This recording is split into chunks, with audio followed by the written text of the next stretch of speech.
Yo, what's up? We're back. World record, episode 3. Yeah, Never we got to before episode seen. 3. Yeah, I was crying today when I saw the title of the episode 2. I I actually just didn't know what to name it because I forgot. I was like, what was there even like a main focus of that? I was like, I don't know. I was like, I'm just gonna name it. This may be the last. There's a chance it literally will be, but we made it. This, as long as this gets uploaded, I think we may have either tied our record or surpassed it. I can't remember. I feel like we've done 3 before.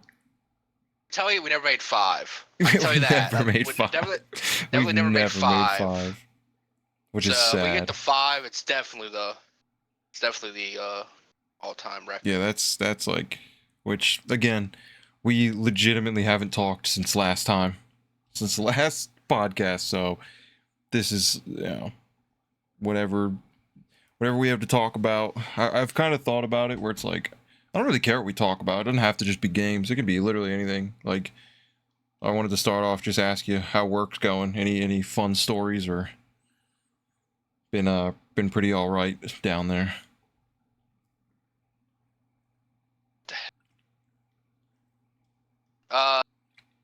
Boss left early yesterday. Okay, it's no shock. Yeah. To be fair, we did get done everything early, so Yeah. we didn't get to leave early, but Yeah, see, that's the thing. Like, yeah, your boss, just like, just does not, just cannot commit to a shift. It seems like 90% of the time. It's can't. no. And they make the schedule. Yeah. It's like, yeah. why even? Why even put yourself on the schedule if you're not gonna work it? Yeah, at least she hasn't been sick and like out, I Yeah. guess. Yeah, that'll probably be coming up next week. I was gonna say that'll be next week. Yeah, she already said I gotta work Sunday, Monday, Tuesday. I gotta work like more shifts on the week, not next week, but the week after, because she has to go to like some baby shower or something on like Sunday or something. And I'm like, whatever. I'm I like, mean, the reality is, fine. the work day's better when they're not there. I mean, yeah, that's what I do. Like, that's what I take charge, and I'm just like, I'm gonna go do Whatever like the stuff fuck you that want. doesn't that, and like I'm like the only one that pays attention to like certain intricacies of the place that need to be done. Like she had me yesterday get like do a bunch of water to get this like certain water out. It's like, yeah, because you're never gonna do that. Like you would never do that. You're not moving the 24 packs of water. You know what I mean? Like you're just Yeah. not. Like I know she would not do that. So I had to do that, and you can't trust anybody else. Everybody else is dumb as fuck. Yeah. Sadly. That was the one thing that drove me nuts there. Is like, you got all these employees, but she's like, yeah, but they don't. I'm not worried about them doing it because they're too dumb. It's like, Yeah. so why has it got to be put on everyone else, or just like, Yeah. just you, Me. or it's like me. I'm the only one. And then she was gonna try and do it to me, and I'm like, Jesus, man, like, Yeah, that's what happens. Can't trust these other people because they're too dumb. Well, like teach them or something. I found out she's bad at like teaching, like the job of what you need to know, because like a lot of the stuff I like really realize is I had to just figure out on my own, you know, or like other people that aren't the boss taught me.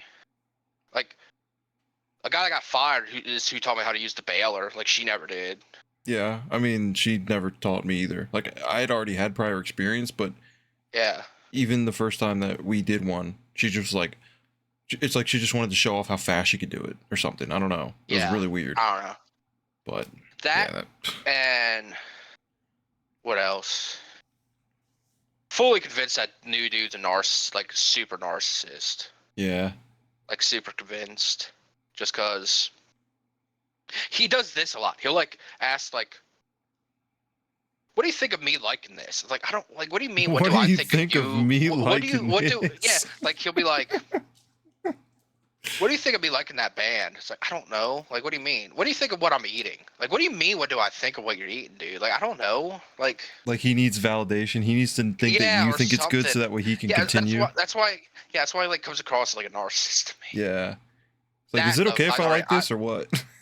Yeah, I already told you then too about the like one of those. Everybody other than me is wrong. Yeah. Which, by the way, that actually happened yesterday with the boss. Oh no. She was. I put up. Okay, it's not on the shelf, right? And it was a mispick. It was a mispick, right? Which, by the way, 100% that's something mispick. she never taught me about, and I had to learn on my Yeah, own. mispicks. Yeah, me neither. I didn't learn that till like, dude. I didn't learn that till like 7 months in. Dude, Like what a mispick is. yeah. Um, Crazy. yeah, it took me forever. Like literally, it was like 7 months till I learned even what like that was a concept that like existed. Yeah, the only way I knew So, about it is okay. because she yelled at me. She yelled at me because she's like, if you would just read the label, you'd know it's a mispick. And I was like, I don't know what a mispick is. She's like, what do you mean? I was like, you never told me what a mispick is. How? Oh, Yeah. You know, I'm like, I don't read the label. I don't know what you're talking about. And then she Anyway. like calmed down and she's like, oh, this is what it is. But yeah, anyway. Anyway, it was bowl. It was not bowl. It was like a box of cereal, right? Mm-hmm. The other guy, the new guy, is the one who opened it. He opened it. He's like, I can't find this. And I'm like, let me look. Let me look at every single thing here. I don't see it. And then he was like, could it be this? I'm like, could have been that. Let me look. It was like Crunchy Raisin Bran, right? Like a certain Crunchy Raisin Bran, but was on the shelf with just like regular Raisin Bran. And I'm like, this might be a mispick. Let me look at the label. So I read the sticker, right? I'm like, okay, yeah, the sticker says it's that Raisin Bran, but it's not, right? Yeah. So I took it up. I taped it up to make sure it'd be presentable to send back. Put it on the counter with the sticker facing out, so that I taped like a note on it that said mispick. She like comes up. She's like, "Who put the Raisin Bran up front?" I'm like, "I did." She's like, why?" I'm like, "Cause it's a mispick." No, it isn't. I'm like, "What do you mean? No, it's not." Like, yes, it is. The label, it has a wrong label on it. No, it doesn't. I'm like, oh my fucking god. I'm No. like, what type of argument is that? Like, is she gonna show you why, or like why? then she was like, you didn't even open it. I'm like, yeah, I did. It was open from the bottom. I taped it up and set it so it's the top was up, and then they could read the label. Let's go look. I'm like, oh my god. Okay. I'm like, all right, let's go look. She's like, yeah, it's this one. I'm like, no, it's not. That's Raisin Bran, and the one up there is Crunchy. Go get a box. Okay, let me go get a box. I took the whole box up. I'm like, it's Crunchy, and the fucking label says it's supposed to be this one on the fucking shelf. You can read the UPC. She probably doesn't know that on the labels you can actually see the UPC for what the fucking product Yeah. should be on there. It's at the very bottom. So she probably didn't know that. I'm like, yeah, it's here. It's like, oh, okay. Like, motherfucker. Nothing irks me more than when you convince when you try to like say I'm wrong when I'm fucking not wrong. Yeah. Well, it's if like, I'm wrong and I'm wrong, that's fine. If I'm wrong, if you say I'm wrong when I'm fucking right, I get so pissed off. It's like, dude, no. yeah, and What are you talking about? and when they like battle it, it's like how like you're trying to show them every bit of truth, and they're just like, nope, nope, nope. It's like, dude, please just like understand that you're wrong and it's okay. Yeah, so I was right there. So that made me mad. And then she Yeah. was like, that's what, a little bit after that, she was like, I'm leaving early. I'm like, good, get the fuck out. Yeah. Fucking wish you would have left earlier. Yeah. God, she probably feels so dumb after that too. Like, you know that she's probably got that like irritated, like, God, I just made myself look dumb, and I you know, now I want to leave. Fuck this place. She had like the smug look on her face when she was like, no, it's not. It's like, what? Yeah. Then I was like trying to explain to her. I'm like I was trying to explain it in the back, like what happened, and she didn't understand. I'm like, okay, whatever. Let's go like show you like a kindergarten. Got to show you like a first-hand experience with like visuals. The triangle goes in the triangle block. Yeah. Square.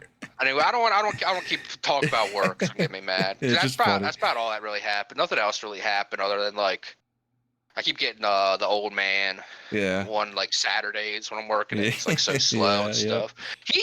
Yesterday, dude, because the new guy leaves an hour early, right? Interesting. He leaves at 4. Yeah, he just leaves at 4, whatever, for whatever reason. And so it's just me and him, me and the old guy at the end. And it was like right when we were leaving. So it was like what? Like it was like 4:50, right?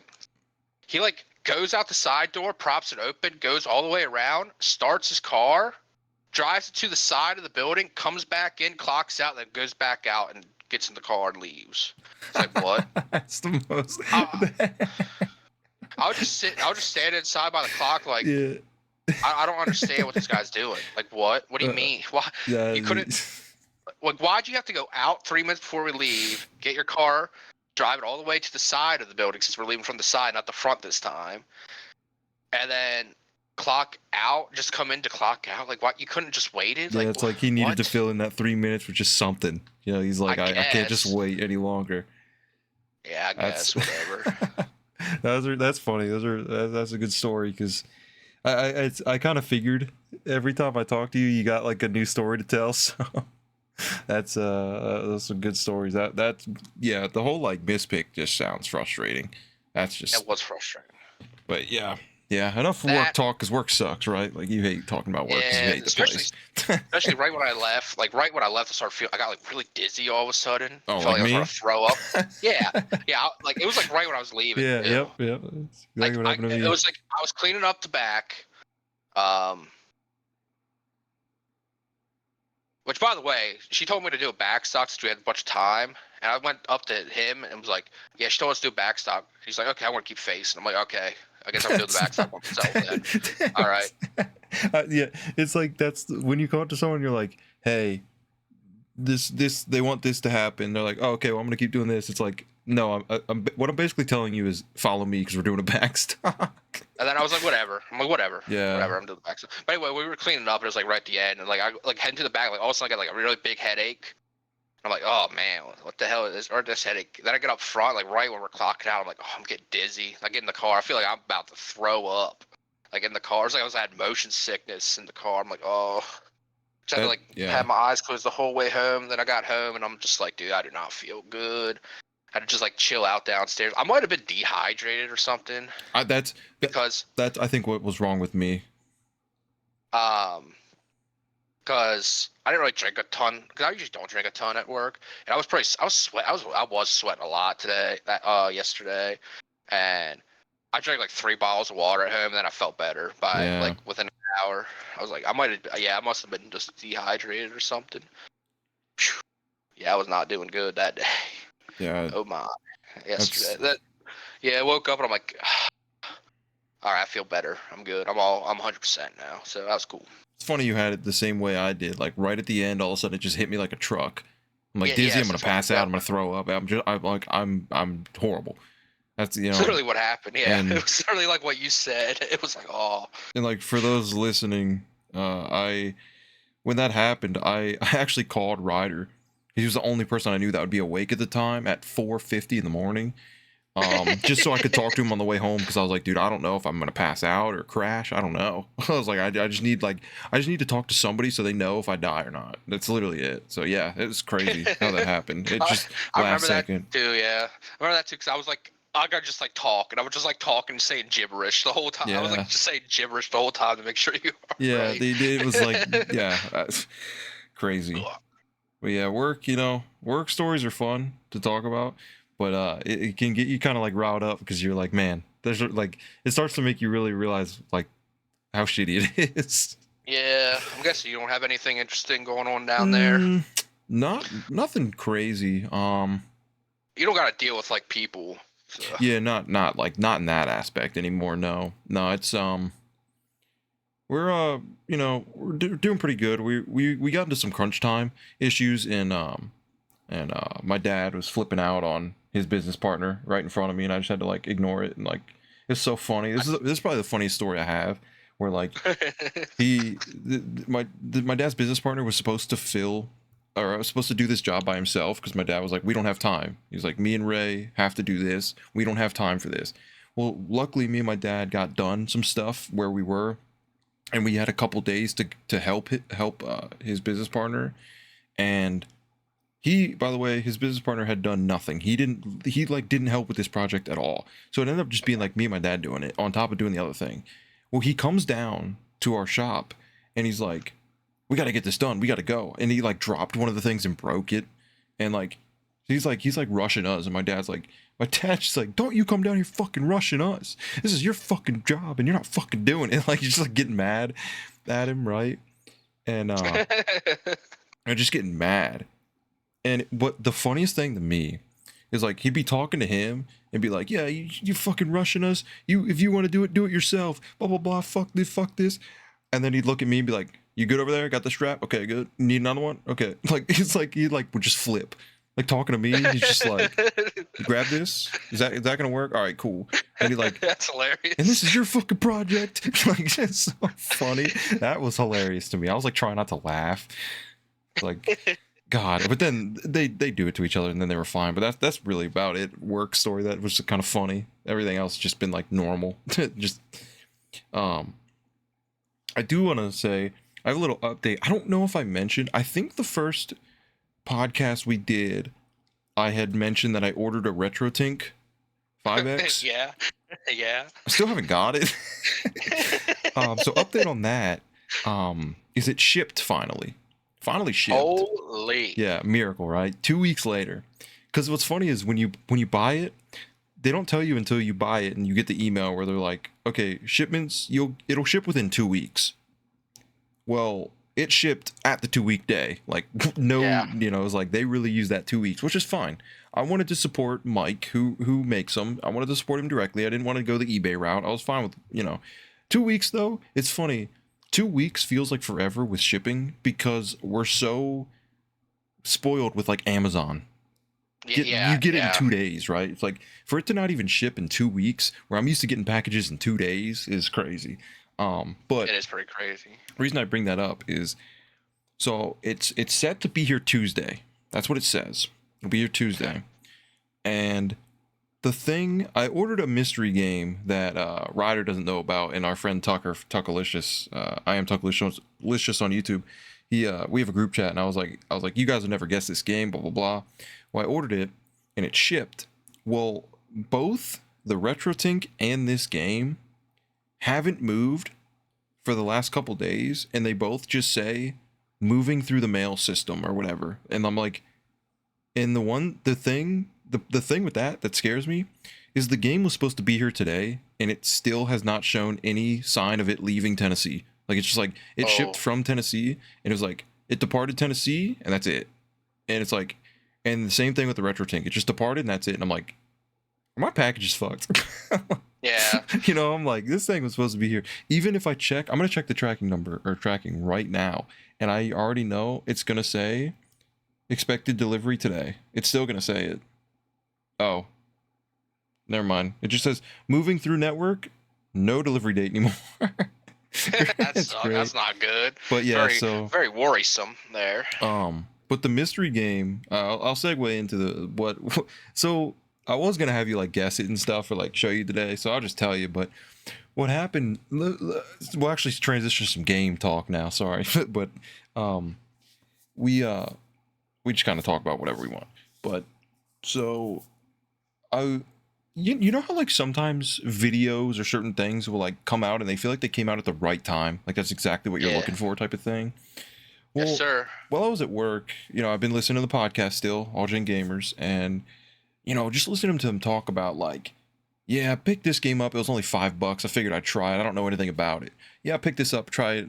I don't know anything about it. And I just noticed that like a lot of them, they were like, they don't listen to reviews. They don't care if a game review's bad. If they're interested, they're going to buy it. And if it looks cool, they're going to buy it. And I was like, I kind of miss that. I was like, I do. I'll get into that though. But so basically I was like, I feel like all I ever care about or notice or look at is the expensive games.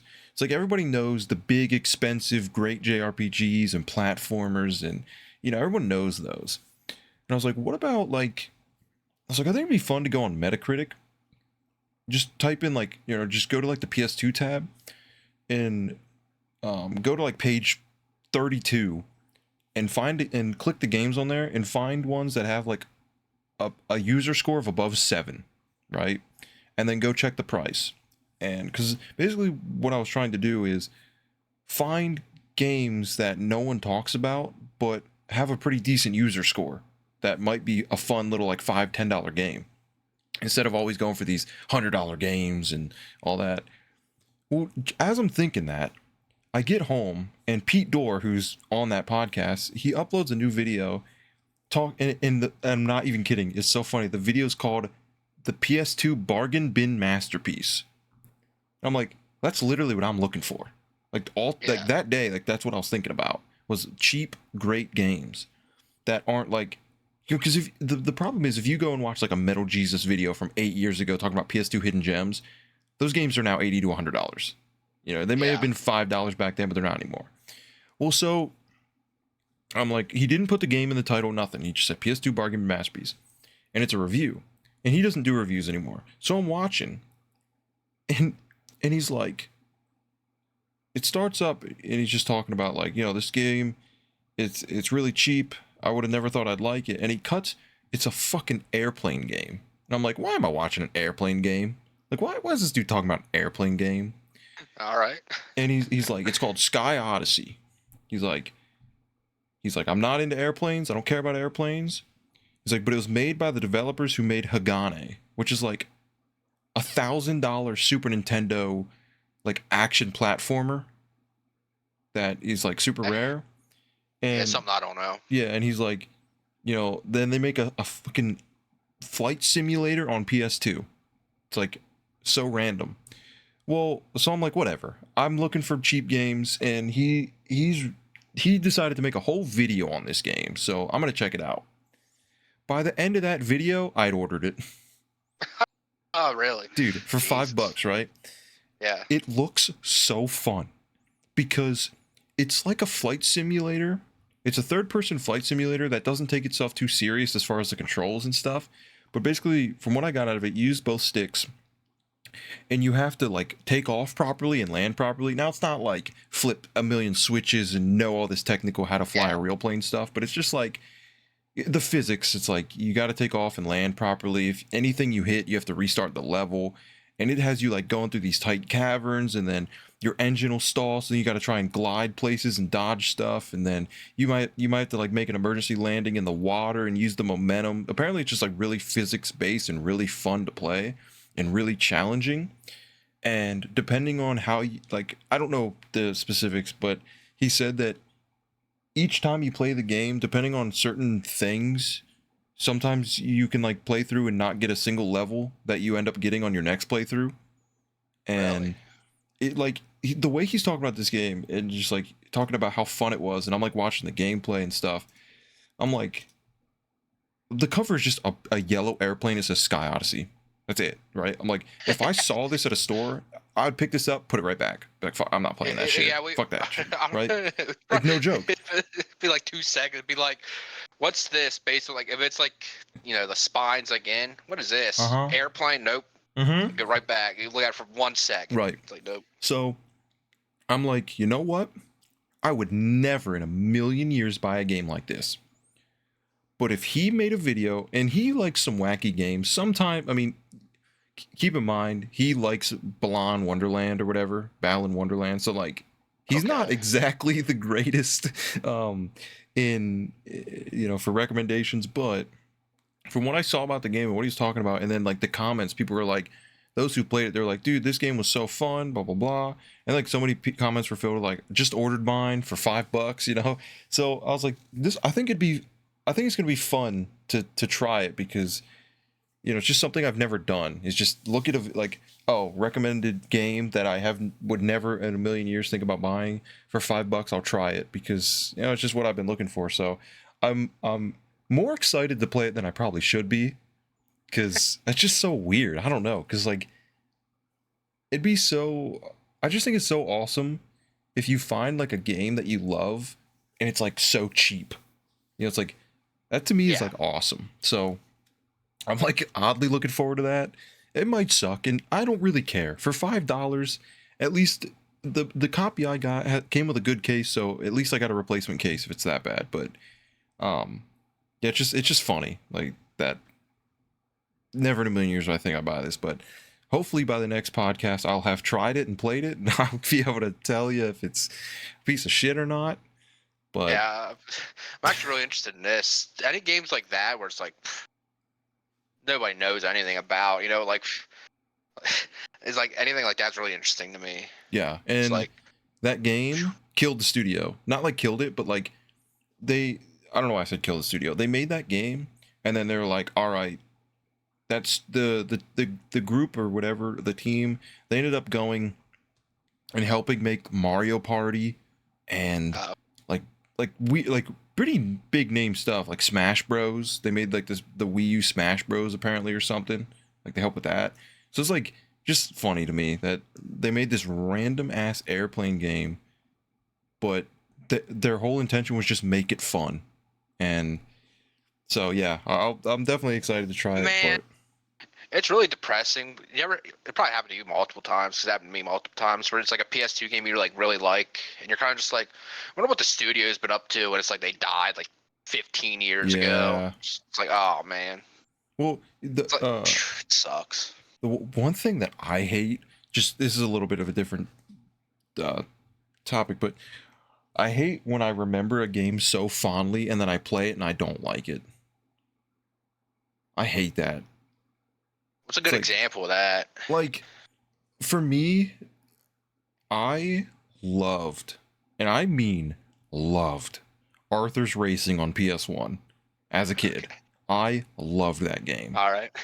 That Yeah. game might be the worst fucking game ever made. That shit is so trash. It's so bad. The sound the cart makes when turning like haunts me. That fucking like squeal weird noise. You don't, it's called Arthur's Racing. There's not a single fucking opponent you're racing against. You're racing against nothing but time. Collecting these like medals, and you're going maybe 5 miles an hour top speed. It Yeah. is so slow, but I loved that game, and it is terrible. It is a terrible game.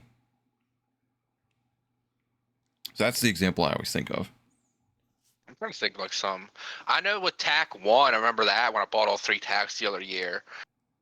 From a kid, I loved TAC 1. Like, I adored the first TAC game. Like, adored it. Loved it. And it was like, screw the other ones. And then I played all 3, the first 3. And I was like, wow, TAC 1's the worst one. Yeah, it's like it's just crazy. The problem is with me is I didn't play a lot of good games as a kid, so Yeah. like, but like I didn't necessarily, when I say good games, I mean like Arthur's Racing is my best example of like a game that I liked and don't like anymore, because the only other games I played were like Madden, MX versus ATV games, Need for Speed games. I didn't play the platformers, the RPGs, all that. I really missed Yeah. out on them as a kid. So like I will say the another game that I just remembered that I really liked and then tried to play it again as an adult, and it's such a piece of shit, is Ninja Bread Man on the Wii. Right. I Okay. I thought that game was so cool, but I think what happened was I had just finally got a Wii, and I used to go to Blockbuster, and I'd like Blockbuster was actually the way I would find out that new systems came out, because I was so out of touch. Yeah. And I didn't really have access to the internet back then. Like, I'm not saying I'm like old and there was no internet, but I just didn't have access to it the way I do now. But I'd walk in and I'd be at the PS2 section, and I'm like, wait a minute, there's a new section with the Wii, and it's like new games, and I'm like jealous of the kids looking at those games and renting those games. So I'm like, man, I want the Wii. Like, I'm stuck on the shitty PS2, right? Like that was my mindset. Was I need to step it up, you know? It's like, oh man, I want PS3 games. I want 360 games. I'm stuck on this shitty PS2. So when I finally got a Wii, I walked into Blockbuster like, hell yeah, you know where I'm going? The Wii, baby. The section I've been dying to go to. Right now I can finally be a man. I get to go to the Wii section. The fucking first game I rented on the Wii was Ninja Bread Man. And what's funny is it was between that and Cooking Mama. I still remember. Okay. All right. And because I loved Cooking Mama on the DS. So I picked up Ninja Bread Man and I went home and I thought it was awesome. Well, I had to obviously return it 7 days later. And I was like, you know, maybe like a couple years ago. I say adult. I was probably like 18. Yeah, so 17. So I came across the copy and I set the Wii up. I put it in. I don't think I made it past 30 minutes. I think 30 minutes. I was like, this game is one of the worst games I ever played, and so it's like. I don't know if it was like I was just so excited that I finally got to play a Wii game or rent a Wii game that I just convinced myself it was fun, because I don't know what fun I found in that game. It's so bad. That's the type of game to kill a studio. Yeah. It really is. It wasn't even Well, I never shovelware. It played just it, sucked. so Like the Wii's filled yeah. with shovelware, but that game just sucked. Man, the Wii. We want to talk about a console with like zero good games. Dude, I know. You know, I was thinking today, man. I think the thing I love about this podcast we do, by the way, is how like we're just so all over the place. Like Yeah, it's well, just so. that's- I just think yeah. it's funny. Like I love that. But so I was thinking today, I was like, was the N64 that bad of a system? And yes, it was. That was my conclusion. Yeah. Spoiler alert. But the thing is, it's not the system that sucks. It's the games, because obviously the games are what make the system. Because Yeah. the first party Nintendo games, spoiler alert, that's all that's on the N64. Like they were pretty decent. You know, obviously Ocarina of Time, Majora's Mask, Mario 64, Donkey Kong Country, Diddy Kong Racing, Mario Kart, like Smash Bros, and all those. Those are good. But yeah, the reality is the N64 sucked so bad because it had no third party support, and it just had no games. And the Wii has the literal complete opposite problem. The Wii has too much fucking third party support, and it all sucks. Yeah. It's like they're complete opposite It's problem. literally like that's what I was like thinking about today, because I had picked up a Wii nunchuck last weekend for like $10 because I wanted to play Dead Space Extraction, and Yeah. Resident Evil Umbrella Chronicles or Umbrella Corps, whatever. I wanted to play those Yeah, two okay. games, and you have to have a nunchuck, and I didn't have one.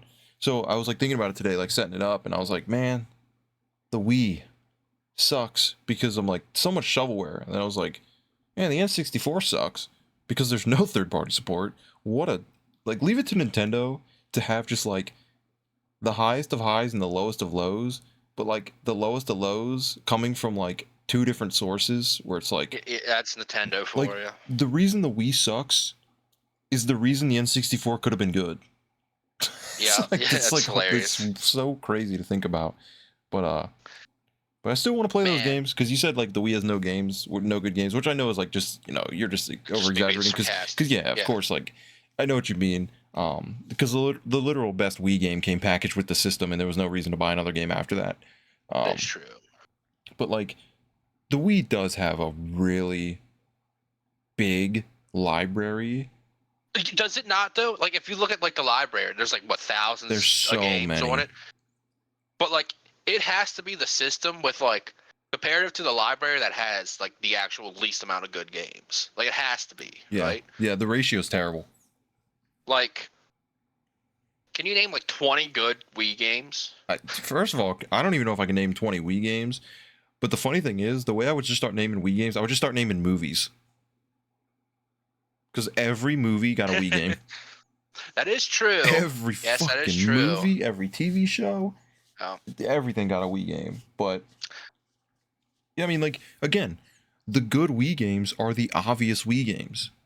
Yeah. The hidden gems on the Wii are really not that great. They're like 6 out of 10, 5 out of 10.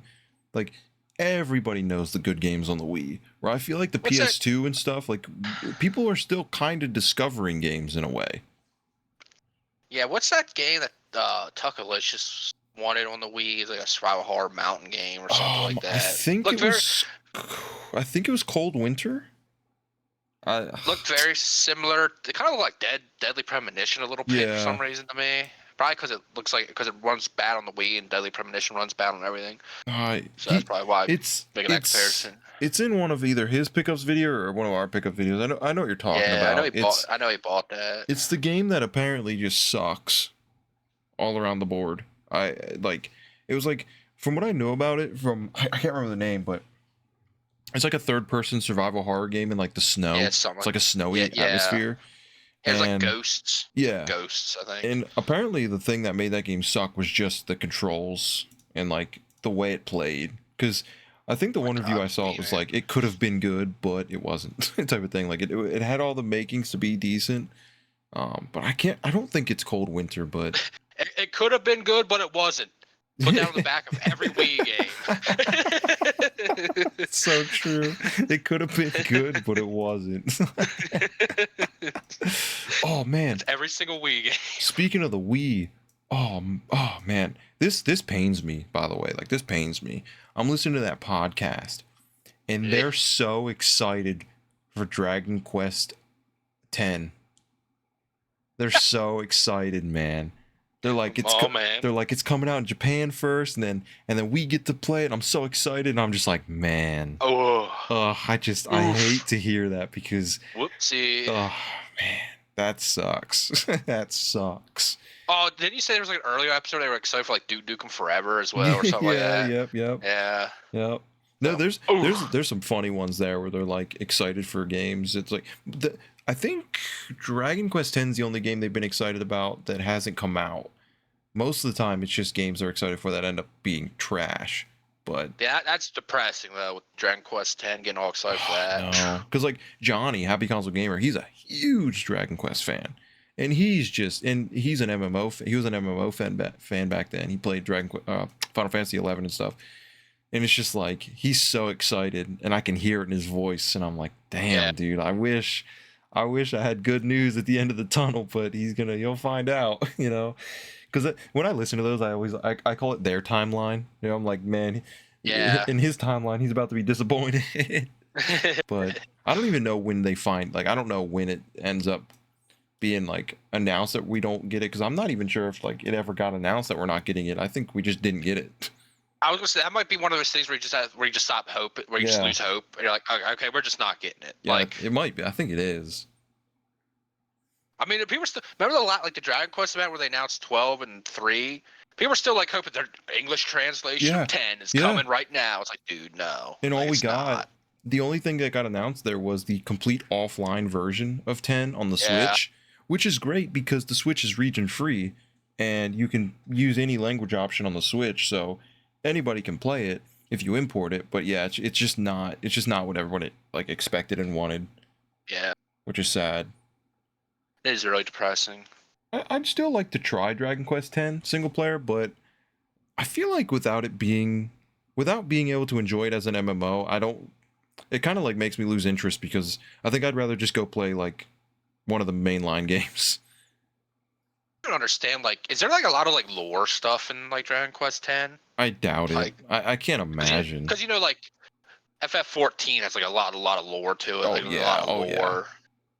Like I want maybe Dragon Quest X is just like, just having fun, just getting on having fun, beating up some slimes, kind of some slimes up. The reality with Dragon Quest, there's not really a lot of lore in the whole franchise. Yeah, not really. that game is like, there's like no like, there's stories, but they're all kind of the same, right? I mean, I guess that could be said with Final Fantasy, but it's like nobody talks about the story in Dragon Quest games. I've never heard anyone bring them up. They're all pretty much just like good versus evil. It's Yeah. like, oh, the big bad kidnapped the princess, go save her. It's like, okay, that's the plot of the first game, pretty much. Yeah. And the thing that makes people talk about like their favorite Dragon Quest is just like either the characters, just the gameplay as far as like the dungeons and stuff, and like, how like 5 added monster capturing, and then there's job systems added. So it's like I just never heard anyone talk about the story. I'm not saying the story's bad, it's just that's not the main reason people play the Dragon Quest games. So I mean, like, even for me, 11. Well, actually, you know what? Dragon Quest 11, there's actually like a pretty shocking stuff that happens in the story of Dragon Quest 11. I'll be honest. Yeah. Stuff that I did not expect to happen in that game. That's good. That means that's just a sign of, improvement or transformative games where they're actually like, hey, you know what? Speaking of which, but what made that game so good though, just one is the gameplay is like really amazing. I love the gameplay of that game. It is peak. Yeah, JRPG. It's so good. I know it's like I say this with a lot of games, but that is definitely one I'm looking forward to playing. When I get to it, I know I'm gonna love it. I just know I am. That's a game that you get like 3 hours and you're gonna be like, all of a sudden you're like 50 hours in. Yeah. Like, in a blink of an eye. That game's gonna hook you. It's so good. Well, I was gonna say, speaking of Dragon Quest, with 12 somewhat existing, Yeah. I learned that it was never Okay. confirmed 12 is going to be action combat. It was never confirmed. Okay. What Yuji Horii said. Now, don't take this like I'm not quoting it exactly because I don't know. I forget what the post said, but what he said was he just wants to redefine and improve the combat that we know and love. Like all it made it sound like was he wants to make the combat more fun, and he wants to find different ways to make the combat fun. And it did not, and everybody just went up in flames like, oh, it's gonna be action, it's gonna be action, but he never said that. So I don't know what that means, of course, but I really thought about it. I don't think Dragon Quest 12 will be action combat because I think Japan will fucking flip their lids. Yeah. I think my thought was like maybe more of like a Ni no Kuni combat or like, but see, he said like he wants to redefine it. So Ni no Kuni is pretty much kind of the same as Tales of Vesperia, which I don't like that combat. Same with like Xenoblade. Me neither. So it's like I'm curious. I trust him. I trust Yuji Horii because Dragon Quest is his baby. I mean, that's his fucking life's work. So Yeah. I really do trust him. But I just hope he understands and knows that like we're completely fine with just traditional turn-based. And I've heard so many people say that if the game just plays like Dragon Quest 11, it'll be another masterpiece. So it's like I'm curious. It made me way more curious about that game just hearing that. That it's like, okay, well now what the hell does that mean? It's like I don't even know what that means. So I do know in that like conference they did say it's gonna have a darker tone to it. Yep, that too. A darker tone, which I don't know what that means. I don't know what that means for like Japan Yeah, in particular. Well, because I feel like I didn't finish this game by any means. A darker tone to a Dragon Quest when they're like extremely lighthearted could be like like a medium tone. Yeah. Like Americans, you know what I mean? I was gonna say I haven't finished this game. I only at most I've in a playthrough I've put like 6 hours in. But in Dragon Quest 8, I feel like that's got a kind of a darker tone, realistically, just because what sets the tone of that is just the bad guy himself and what he did. I feel like that that kind of set the tone, but I don't know for certain because at the end of the day, when you're playing a Dragon Quest game, it's so colorful and vibrant, and the towns are so lively and all that. Like it's almost like hard to make Dragon Quest dark. Yeah, that's the thing. It's such a bright game. It's And like like nice. you got slimes running around, and like all the enemies don't even look that like fierce. They're all like goofy, like playful looking enemies. Imagine like an evil looking slime. It's like okay, it's like all right. Just give him eyebrows slanted in. Yeah, Just make him red. I couldn't even imagine like an evil looking slime. It's like hysterical to even think about. Yeah, it's Speaking of darker tones though, I didn't know this. I heard Xenoblade Chronicles have like really dark tones to them. Is that true?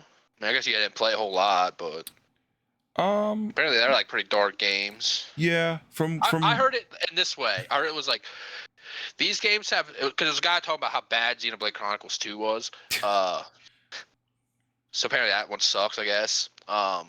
Which I kind of figured it did because like everybody always talks about 1 and 3.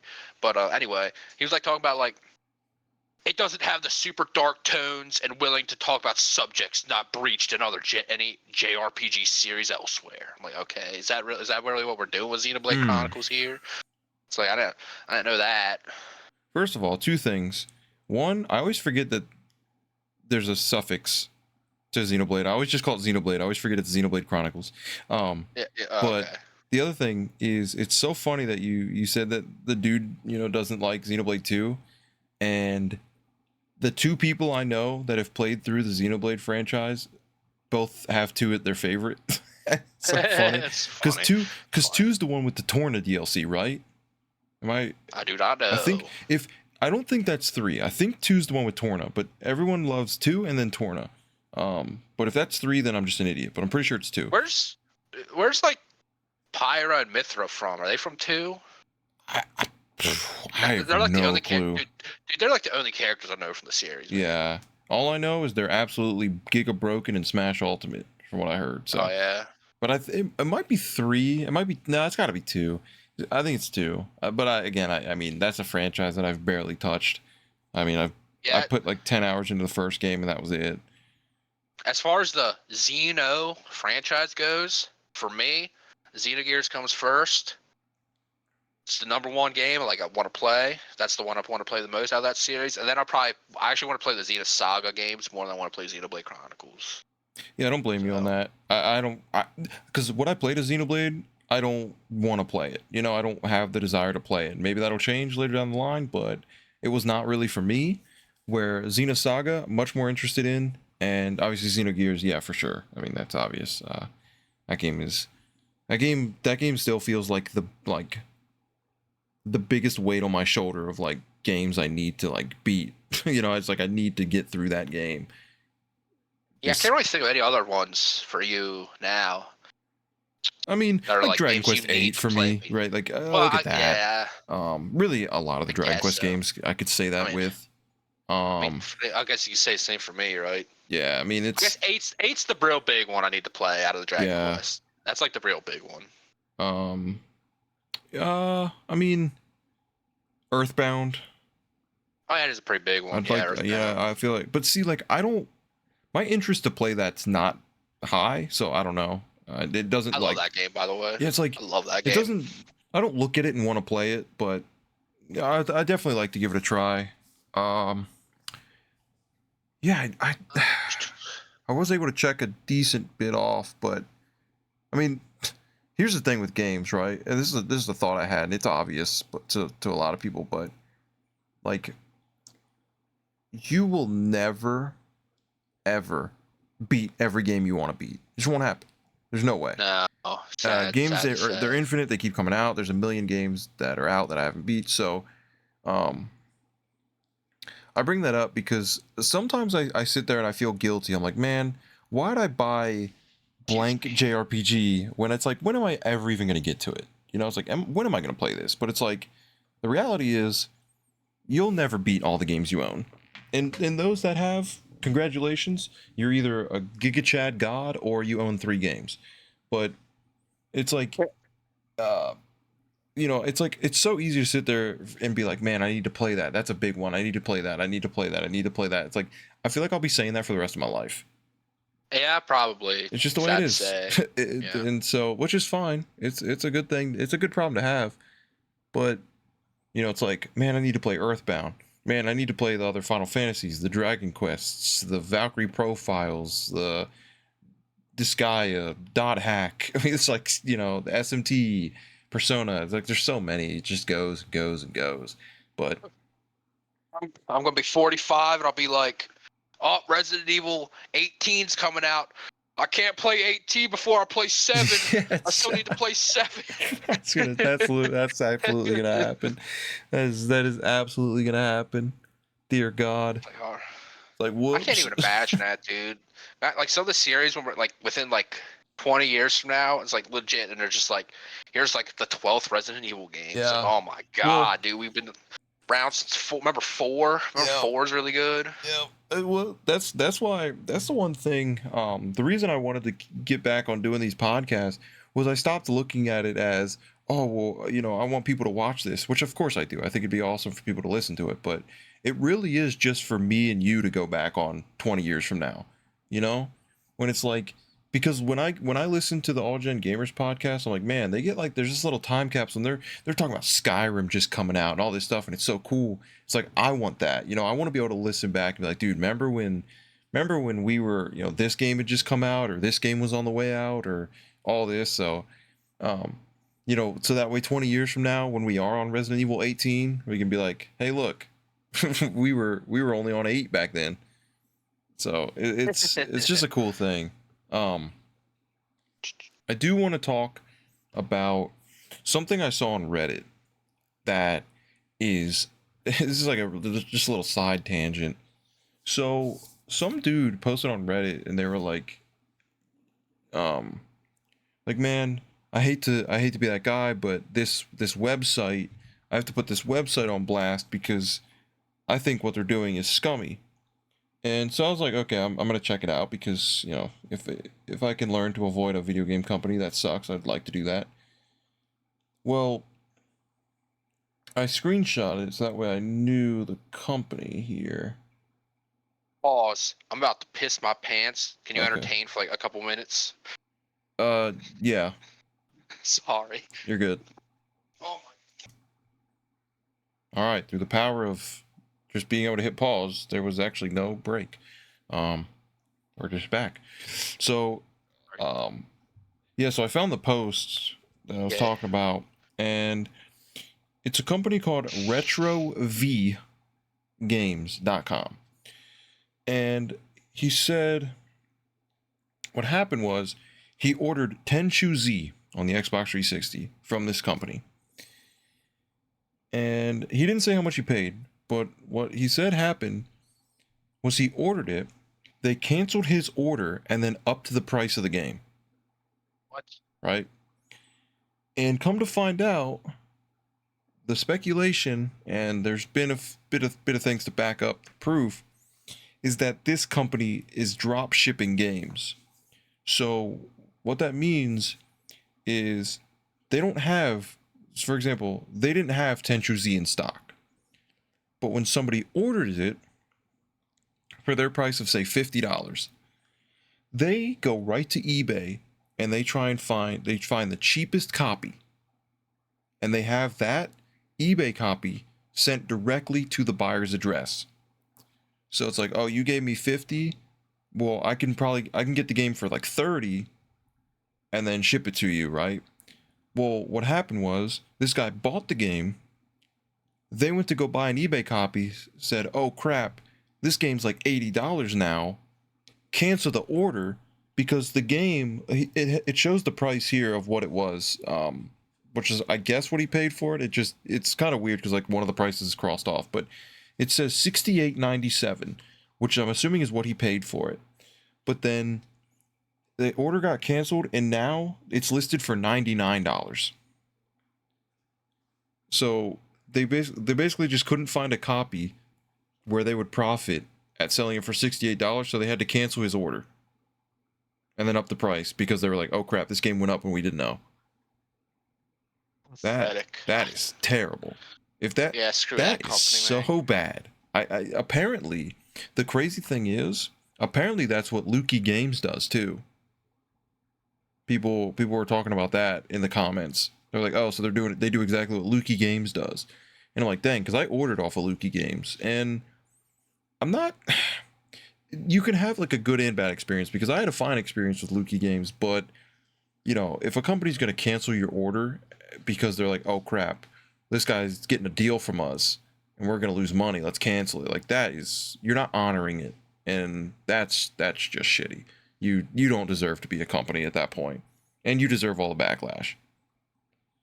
So try and be careful of that, guys, because that's so bad. Again, I'm just putting them on blast because if they're gonna do shitty things, people need to know. It's RetroVGames.com.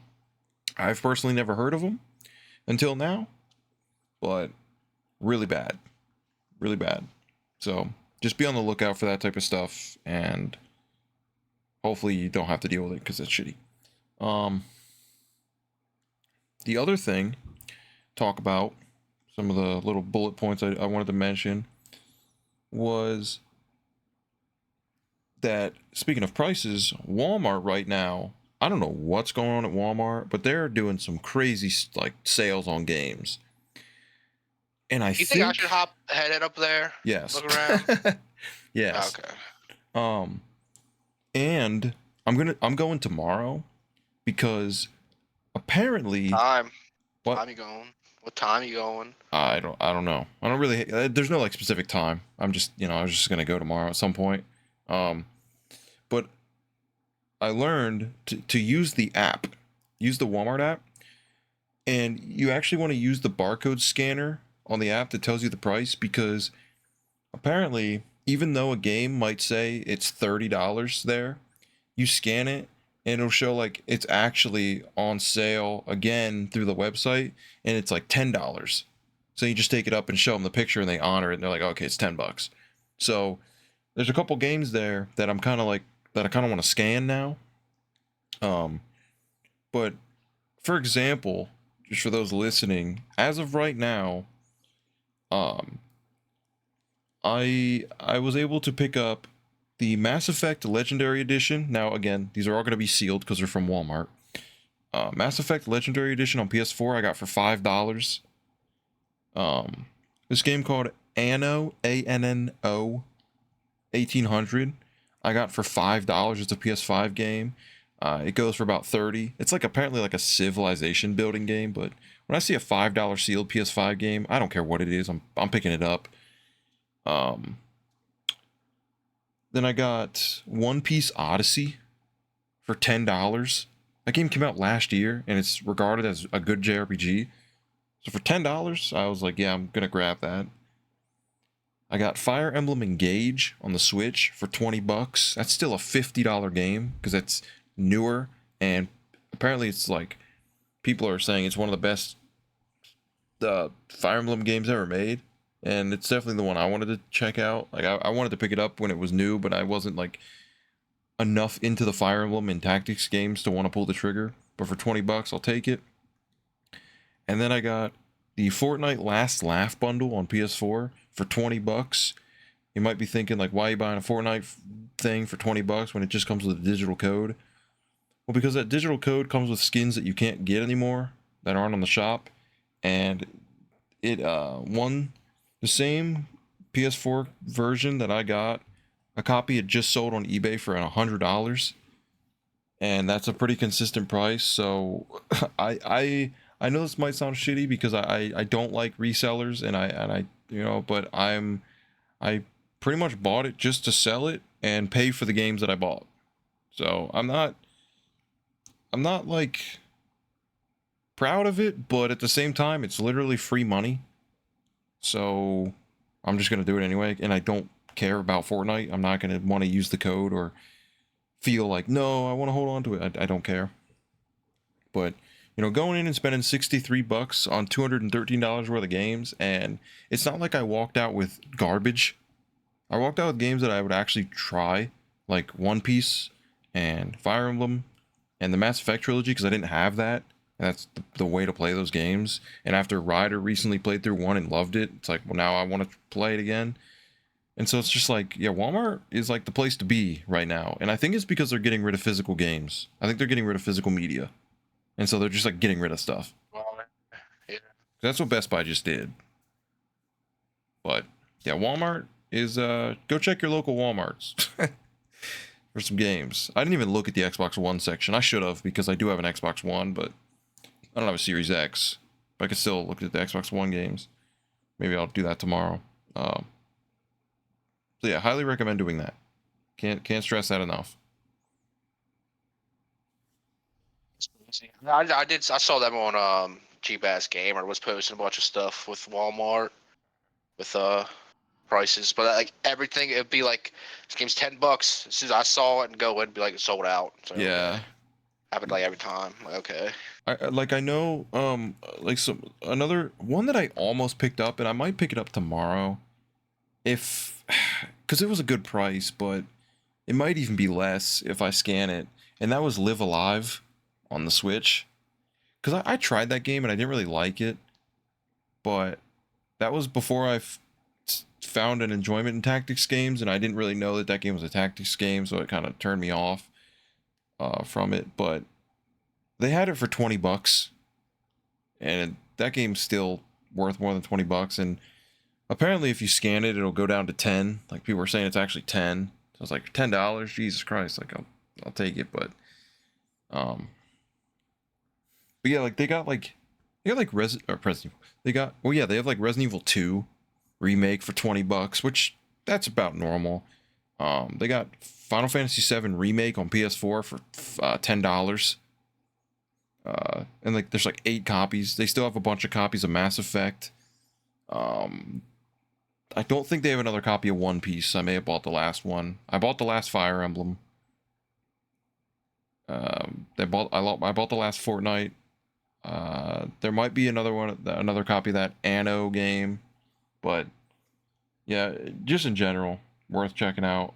And I even tried to tell Tucker about it because I'm not trying to like have it all to myself. You know, I don't care about that. I'm just trying to get the word out there. But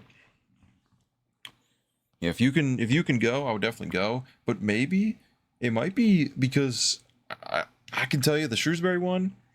I don't know exactly what you would want there, but it might be worth. I might try and go up to like the York ones or something. You know, I don't know. I might just try and go to the other ones. I think they at least it'd be fresh as long as someone else didn't ramsack them.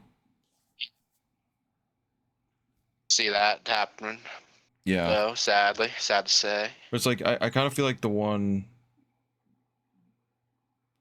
down by me is it's I it I don't know because I don't know what you would be interested in, but I'm just trying to remember what they had. But it might be worth going to the other ones. But so that's pretty cool. And then um I do want to talk about because one thing I want to talk about every time we talk, and whether if it changes or not, but what games we've been playing, if any at all. And I'm actually curious if you've been playing anything because I genuinely don't know if you have. Last time, I'm trying to think. Last time I had just beat Star Ocean 2, Yeah, right? yep, Okay. And I think I said on the last podcast, I'm thinking about starting Miles Morales, yes, I believe.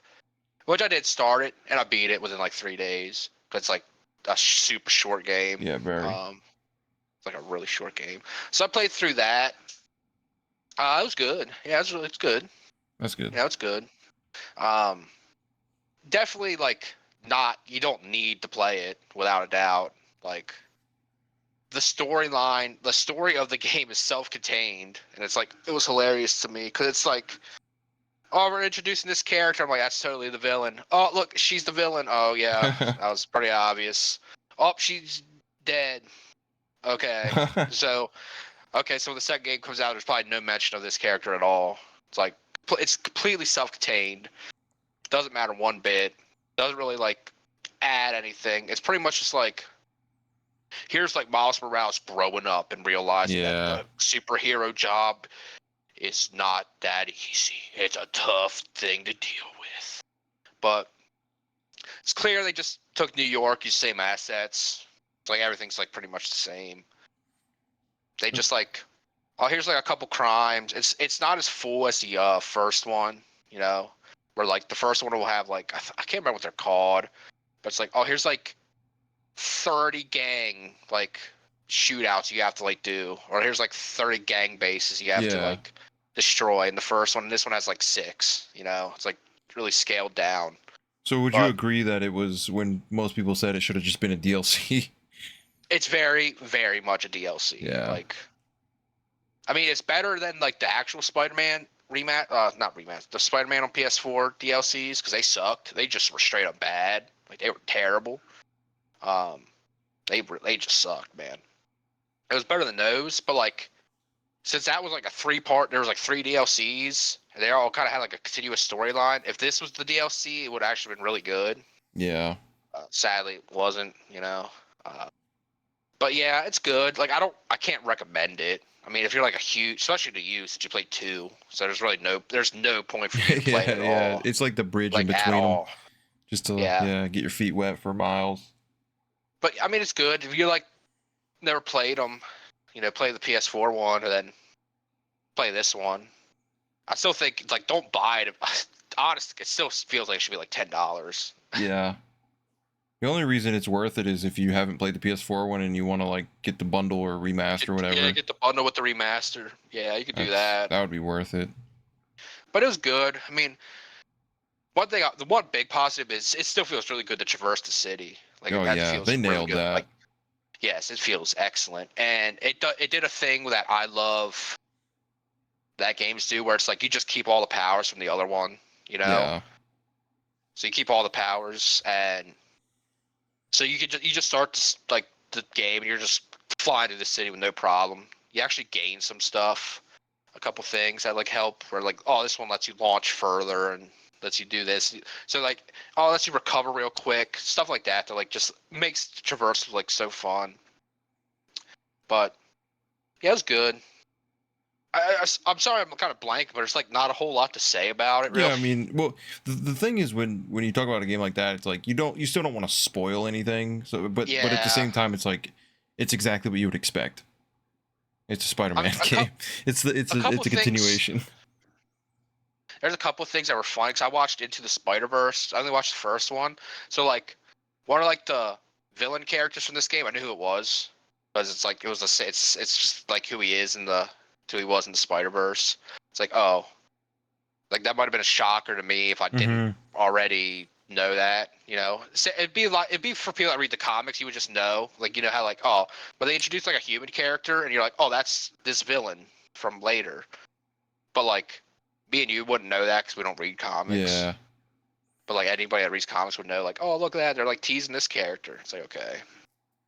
Um, but like so like a lot of the shocking stuff, like I kind of just figured out because I'm into the Spider Verse, which is hilarious. Hilarious to me that like around the same time, both like Miles Morales had a movie and like a video game. Um, Yeah. they have the Into the Spider Verse suit in the game, and you get like this thing that you can put on. It's like a perk that like makes it like it's like the movie, and it like it makes like the character model like go to like 5 frames per second. Is like what it seems like to me. While you're still flying through the air, so it's like really cool, but it hurt. It actually like hurt my eyes I was about to looking say it at sounds it. like something that would hurt your eyes. Yeah, because he was like stuttering a little bit. Yeah, it kind of like hurt my eyes, dude. But I thought it was cool. That is the suit I used though, because it looked the coolest. I That and used his the regular comic suit book looked really one cool. when I played the first PS4 one. I used the comic book Yeah, suit. I So used like I think that's what I used. That or like I think I used that. I used like the Spider-Man one suit from like, the movie. yeah, Because I think that looks really cool with the webs, like the really dark webs on it, like dark. Yeah, with the black looked really cool. Trying to think what other suits were like cool. That's like one of the best parts of the game is just getting suits. You know, yeah. There's a decent bit in the first one. there was like I don't 30 remember in the this second one, I'd one, say. but Yeah, okay, this one there's about 30, I'd say. it's Uh, still a lot. it is a lot. You unlock them just like level based. It's like, oh, you went to level 2, you unlock it. Yeah. Did you Level 3, you unlock it. do you have Spider-Man 2 by chance? Did you No, ever I do pick that not. up? Okay. I couldn't remember. Nah, I need to play that game though. I don't care enough to spend like the full price for No, it. no, no. You know. Don't. No. That I recommend you that game at $20 because Yeah. the thing is, I'm not saying it's a bad game, so people don't flip out. It's just we're not Spider-Man fans, so we don't feel the need to like play it. You're not like dying at the edge of your seat like ready to play it. Even How though, long it took me to play the first one? Like yeah, years later, when I bought it I got the like the gold edition or whatever it was called yeah, for $20. Got it for $20. yeah, I bought the second one and Mario Wonder day one because I just had enough trade credit at the local Yeah. game store and I couldn't decide between them and I'm like I'll just get both whatever and but yeah I'm glad that you played that because I hadn't and I didn't feel the need to and you telling me that since I played two there's really no point. I probably won't play it. I don't know. Never say never, I guess, but it would be so random for me to play it. I don't know why I I would. mean, literally, you could borrow it, I guess, if you really wanted to, Yeah, but it's like the just to only say I did, positive I I could say guess. with you, dude. Literally, the only positive I could say, like, if you just play the main story, it's like six Yeah, I hours. was gonna Like, say it's like a it's one sitting game. short, dude. Like, legit, I think I beat it in like 3 days, and like the first day I only played like an hour. Yeah, So, like, it like legit was like, and I did everything by the way. I platinumed the game, yeah, 100% the game. And the other thing that took a while was to platinum the game. You had to beat it twice. You had to beat it on New Game yeah. Plus, which Okay. sucked. It's like, man. Which the game I played on the hardest difficulty, by the way. Played on the hardest difficulty. It was not super hard. I mean, I died a couple times, but wasn't that Mm-hmm. difficult. Uh, I did. You unlock like an even harder difficulty, but on New Game Plus, I put it on the easiest difficulty, which Yeah, was just to like breeze it. laughably easy. Yeah, well, I mean laughably easy. Where like enemies would die in like 2 hits compared to like the hardest difficulty I played on, which it would take like 10 hits or so. But Yeah, I just breezed it. It was laughable at that point. But yeah, I enjoyed it. Um, it's like a 6, I guess. I'd probably give it like a 6, maybe. Okay. Sounds Maybe a fair. 7. Maybe a 7. Uh, Otherwise, I started 2 games. I started 2 games up. I started Stranger Paradise, Final Fantasy Origin. Okay. Started Yep. that. And I You've been started Prince talking of about that one. Persia. Okay. Yep. And I started Prince of Persia. I guess I'll talk about Stranger Paradise, 'cause I've played more of that so far. It is identical to Neo. It's literally just Neo. Like, it's literally what it is. It's just a Neo game. It's like mission based, how that is, where it's like you go into a level, go all the way through, beat the boss, and you're done. Um, it's like constantly picking up gear, have to constantly go in your inventory. Oh, let me equip Yeah. this gear. Let me see this. Oh, this gear has like 0.9% break damage, but this gear has like 1.1% damage against skeletons. Um, it might be even more overwhelming than Neo, because this game has like jobs. It has like a job system that you go in and has like each have like different. Each job system has different abilities. They use different weapons, and there's like I think I already have like 12 jobs, right? Damn. They each have like a skill tree that you have to go, and then like certain equipment has different affinity for it. Where like, oh, this equipment it has like this affinity for mages, which like you get bonuses for like having super like high affinity for them.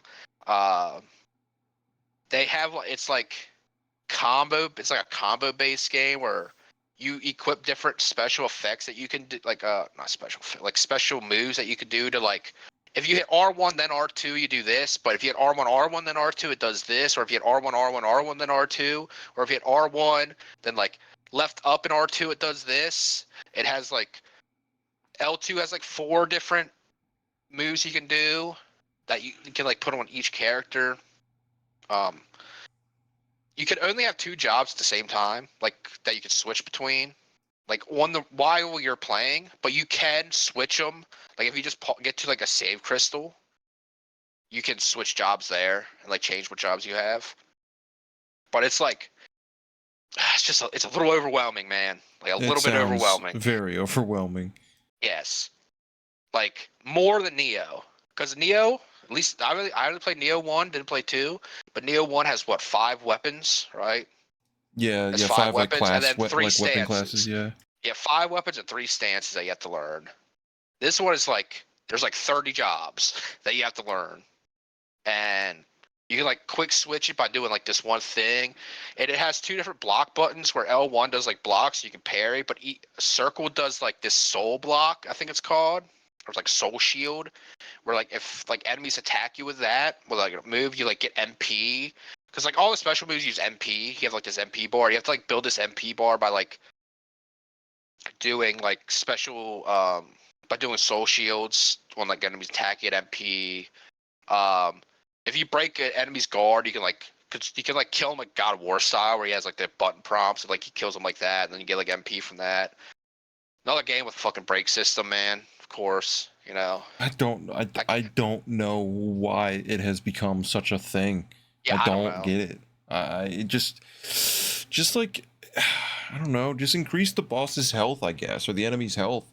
If you really feel like you need that for some reason, I don't get it. It's like get through this health bar to actually start hitting him. It's like where did that come from? I put the game on the hardest difficulty just because it's like an action game, and I'm getting my ass kicked like constantly. Like if I get to a boss, you 2 shots me, I get hit twice, I die. Yep. And you have limited heals. You have like 5 heals. You have 5 heals. It's literally just Neo. Like I mean, it's like seriously just Neo. You use like these consumables that replenish every time you go to like the shrines. Um,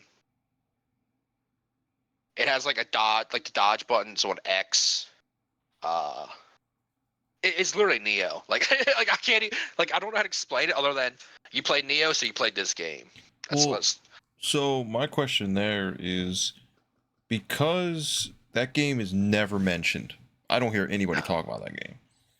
I don't know how far you are hour wise or that, but I'm like 6 hours okay. in. I'm on like the 3rd main mission, so. Are you feeling so far, just first impressions, are you kind of like, it makes sense why no one mentions this game, or are you kind of shocked that more people don't talk about it, or?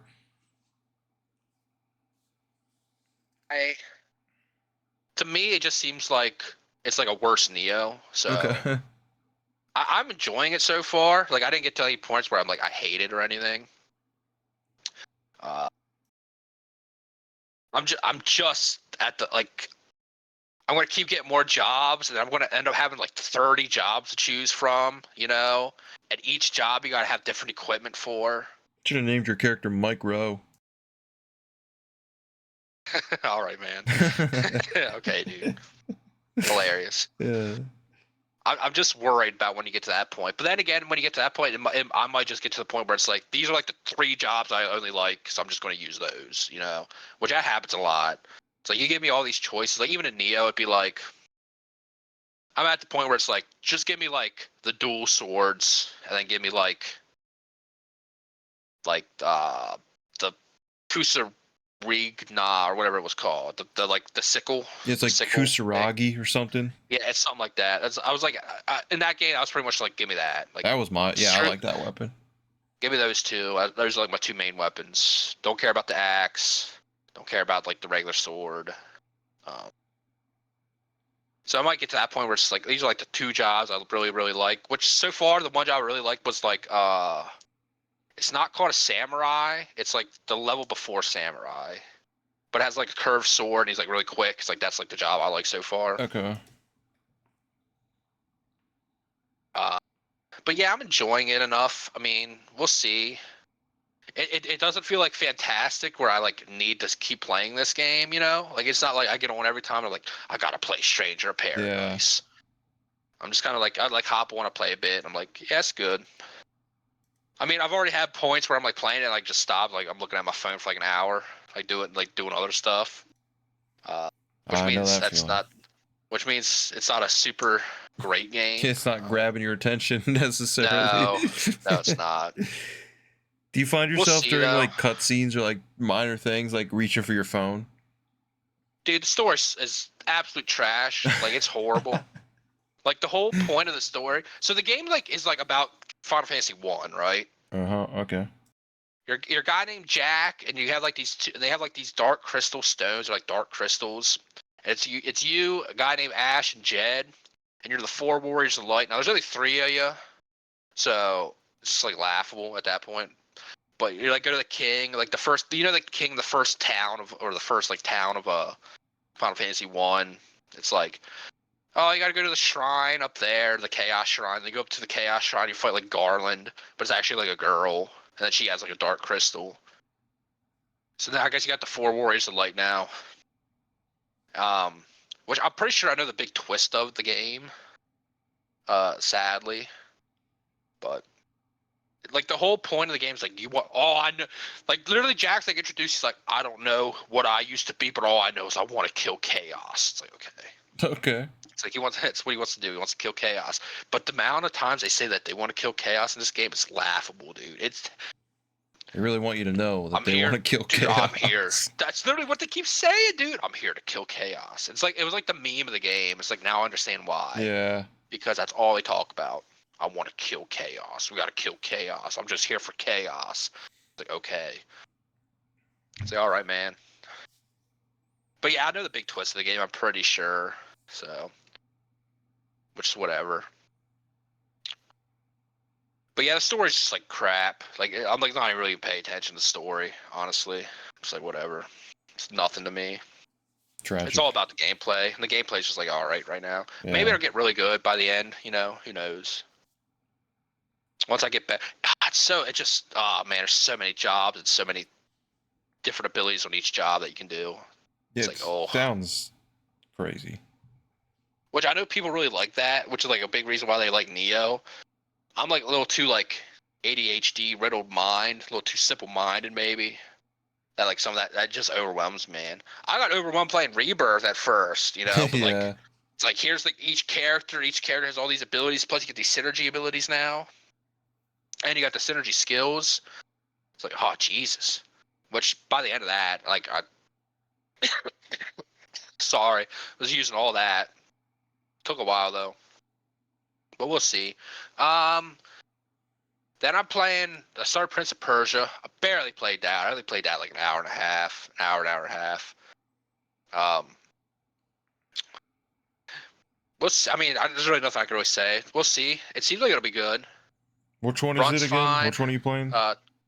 Just the 2008 one. Okay. The reboot, I guess. On PS3? Yeah, on PS3. Runs good. Runs fine. Thought for a second that the main character was voiced by Troy Baker. It's not. He's voiced by Nolan North, which just the other Troy Baker. The other Troy Baker, the original Troy Baker. No, but the main villain, Miles Morales, was voiced by Troy Baker. Instantly knew. He said like one sentence. I'm like, that's Troy Baker. Yep. It looks exactly like a character Troy Baker would play as well. So I was like, oh, I gotta hear this guy again. But yeah, playing that. I mean, running feels good. Like the platforming feels good. They had a bunch of stuff pretty early on that like, you can do like extended jumps and like these certain jump things. The combat's where it's kind of weird. It's like you go to combat against like one enemy, and it's like you have to like combo, right? Where it's like this enemy goes to attack, you have to like parry him, then square. You have to do like square, square, triangle, circle, square, and like does a bunch. Do like these combos, like take their bar down. Then once their bar is down, you kill them. That's pretty cool. That sounds like something I would be in. Cool. I think I have that game. I think I have Prince of Persia on PS3.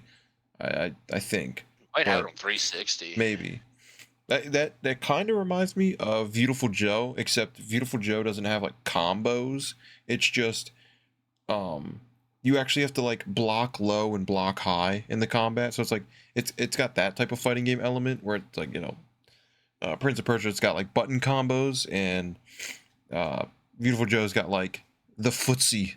They call it footsies, like the neutral game, where it's like, oh, block high, block low, punish. So it's like, it's pretty cool when 2D platformers kind of implement like fighting game mechanics to me as a fighting game fan. You were like right at the beginning, you do like this like little, you do like the tutorial area, then you go and like fight a boss, do all that, and you get out and you're like in the main area, and like I was actually like super impressed instantly, because like you get to like the main area, you can open the map, and it's like here's like one of 4 different places you can go, right? So you can do any 4 ones you want.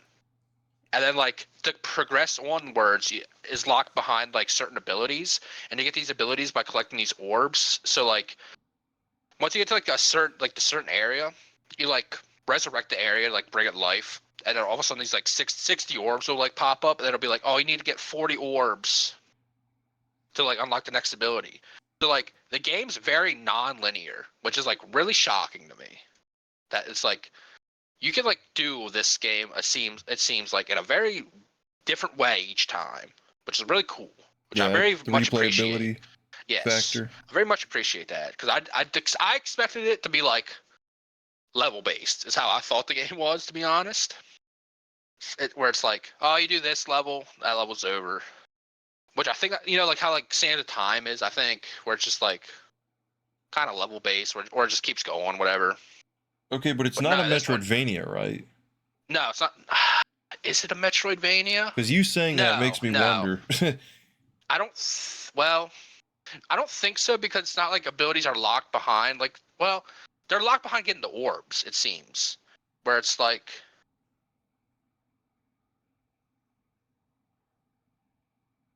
maybe it is kind of Metroidvania-esque, actually. Well, because like you're talking about, it's not level based, and you can play the game different ways, and like so you're all, yes, I guess it is, because like you're all set in the world, and like each area you can go to it like 3 different ways. Where like if you go to like the middle area, you can get there from the left area or the right area, or you can just go like from the middle to like get to there. Mm-hmm. And then like it seems like, oh, it literally tells you on the map where it's like you can't get to this area because you don't have the like flight skill yet or whatever. So maybe it is a little Metroidvania-esque. Yeah, kind of. I mean, just from what you're describing to me, it sounds like it's like a Metroidvania light. So yeah, you might be right. Yeah, it seems that way. That's pretty cool. I mean, because Yeah, I it is don't know pretty how cool. the newest Prince of Persia is. Like, it looks awesome, by the way. Like, I will say that. Like, it's definitely something I'd like to play. But I don't know if that's like a Metroidvania or whatnot. But That game is like a 2D Metroidvania game. yeah, This is like a 3D Metroidvania yeah, game. which is like what Metroid Prime is. So Yeah, I guess I never played it, so that's cool though. I am you'll yeah, I didn't play a ton of it, so I'm not like sure how to go. But for right now, it seems pretty good. That's also a really short game, so yeah. No, you know, if you hopefully by the end that's a game you'd like recommend because I think I'd like to try it. If I don't own it, then I would probably pick it up, but that um game's cheap too. That game's yeah, cheap as oh hell. yeah. The only Prince of Persia games I have is I have the PS2 one, which is runs terrible, so I don't even want to play it. And then Which one do you have from the PS2? it's got a yellow cover. Ugh, Can't remember, but uh Two Thrones, is that one of them? maybe. And then I have Warrior Within on GameCube. That's the other one I have that I Okay, know I have. Which that one could be promising. that's also on PS2. So Yeah, it's on. I have it. I have it on GameCube and on Xbox original. But um, that's I cool. think Like I said, I that's hope like the to. edgy one. I think Hmm. Warrior Within, I think you're right. edgy one. But yeah, that's the game I would definitely like to try if it's if it ends up being good. Either way Yeah, I'll though. let you know. Yeah. I'll let you know when I finish it, because I'll definitely know if it's a game you'll like. Yeah. Well, So I cool. some of the games I've been playing, one of them is a game that you would probably absolutely hate. Oh So yeah. that's a flip side of that. Um, so I I picked up a game that came out last month and it was getting such praise. And it was crazy to see a game like that do well in today's world because of how it's played. And that is Unicorn Overlord, which is an Atlas release, and it is a strategy RPG where it's not a tactics game because you're not on the board, like grid board, choosing your attacks, all that. You basically enter the battle like area and you move your units, you command them to move around, but I'm about to say I'm about to say something that's going to make you never want to play the game. That and it makes me laugh thinking about it because I can't even like get it out. The combat uses a gambit system. Now, I don't want to give No you thanks. PTSD. Yeah, no thanks. Yeah. So I was like, man, I was like, this is a game. This is like such an anti-rider game. I can already tell based off of what you said about the gambit system in FF12. Um, but yeah, so pretty much you set your units up to uh do things, and then when they run into enemies, they auto battle, and then you keep going. Now, because it's 2D and you're not traversing through these levels like you would in FF12, it's basically like it's kind of got like I don't want to say tower defense. I'm bad at explaining this type of stuff because I'm very new to this type of genre. It's the first of its kind I've ever played. But you start at your outpost and you have like a set amount of points, and each point is used to summon one of your units, and you just summon them out. And your units, it's not like here's an archer, here's a swordsman. Like it's your units are up to 6 characters in that platoon, and so you like send them out, and you'll send them out, and it's you only get to send one. You don't have like I'm gonna send 2 of these units out. It's like you have 1 unit of these characters and another unit of another set of characters. So once they're out, and you don't do it again. So um, you start at your flag, and you move towards the enemy, as of course you would. And you can take there's like mini side objectives during battle. You can go over here and take this flag, and then that's a new place to rest and a new place to summon from, and all that. And then you just go fight the big boss at the end, and it's surprisingly been super fun. it's not a game that I would have thought I liked, and especially because I played the demo and didn't like the demo. Funny enough, a while back, I after after watching videos and kind of understanding the game more, it made me want to give it a shot because growing up, my favorite games for some reason were like simulation games, and I mean like where you just watch things happen, like even like you doing like sim wrestling matches in the WWE games, or simulating a Royal Rumble where you just watch the AI fight. That was so fun to me. And basically, that's all this game is. You set up your units, you use the Gambit system, which I love the Gambit system so far. So I may end up actually liking Final Fantasy 12. I don't know. But so far, the Gambit system is so fun to mess around with and make combos and like, oh, make him prioritize flying, or make the flame bow guy prioritize backline, or prioritize more people per row, like all that stuff. Like I actually find it really fun. And then they got passive and actives, and it's it's been a complete shock that I like it so much. Now I picked it up 2 days ago, and I'm at like 6 hours in. Haven't got to play too much, but absolutely loving it. I'm like kind of addicted to it in a way where I keep thinking about how I want to change different units or try out different things. So it's been super fun to just explore your options and play it. And I just can't believe that that game is doing as well as it is with the sales and just the praise, because that's a risky release in these types of like in these times. When you think of like what's hot, what's popular, what people like. I mean, we're talking FPS games, we're talking open world RPGs, roguelikes, MMOs. Um, it's just survival horror, online games. Like for that to come out and do well is awesome. Because whether you're a fan of those types of games or not, you want to see games like that do well because it lets you know that there's still an audience for tactics games or strategy games or turn-based games. Just the old games, and so it was awesome to see. And again, it's an Atlas title. Atlas pretty much seems like they only produce hits, and I've actually come to the conclusion now where moving forward, if a game says Atlas on it, I'm just gonna buy it. And if a game's coming out that's made by Atlas, I'm just gonna buy it. Because I've yet to play an Atlas game that I think is bad. And the sad reality is Atlas games always seem to stay expensive and only go up in price. So Atlas, they've kind of made their way into my Mount Rushmore of trusting game developers, the same way FromSoft is, where I think seeing Atlas is enough to make me just buy it. Your two-headed Mount Rushmore.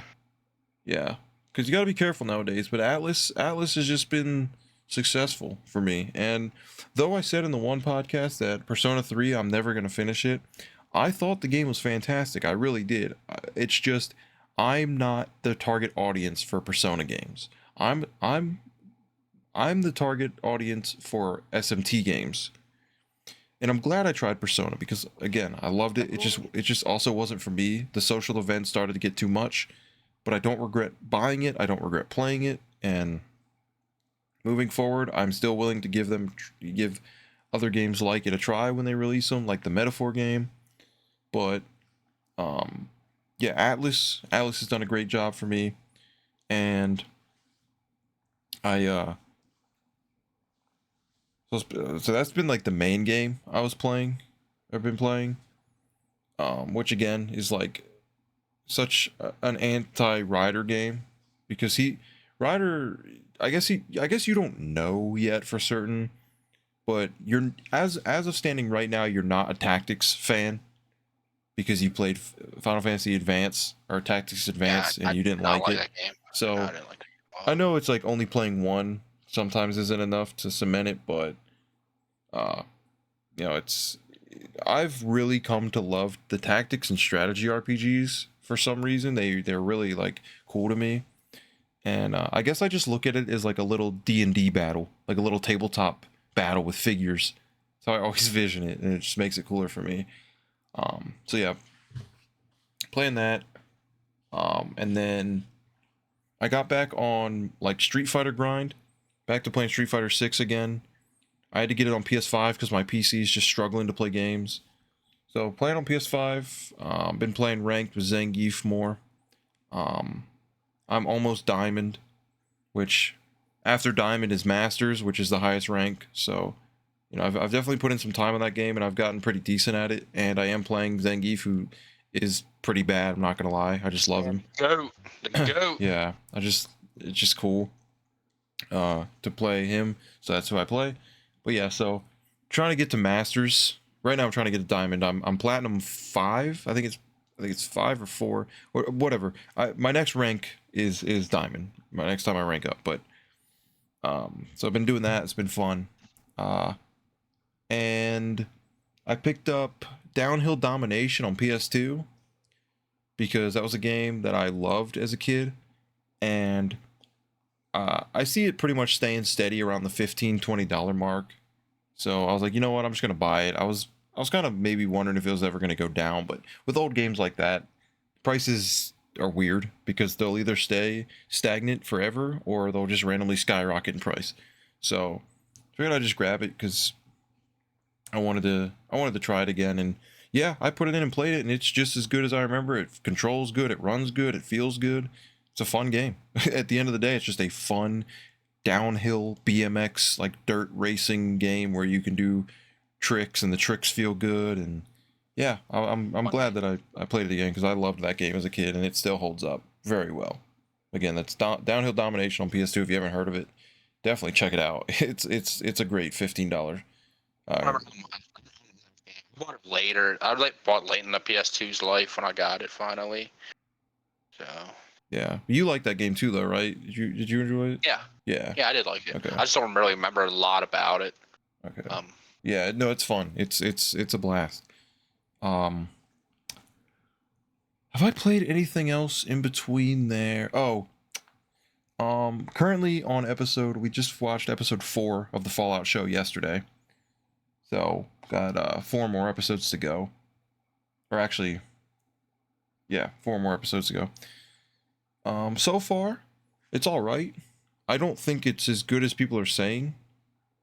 Again, I still got half the season to go, but yeah, I think it's good. It's solid. Nothing to write home about or freak out about, but the best part is just being like, oh, hey, look, a stim pack. Oh, hey, look, this guy. Oh, hey, look, these. Oh, ghouls and these enemies and rad roaches. And, it's cool to just see the references, but story-wise, it's like, all right, whatever. But I picked up Fallout 76 on PS5 for $3. Or, no, sorry. That was Fallout New Vegas was $3. On PS5 right now, digital copy of Fallout 76 is $6. And I think it is worth $6 all day. That game has made a crazy comeback. It is a fun game to play with your friends. Just a little MMO, Fallout.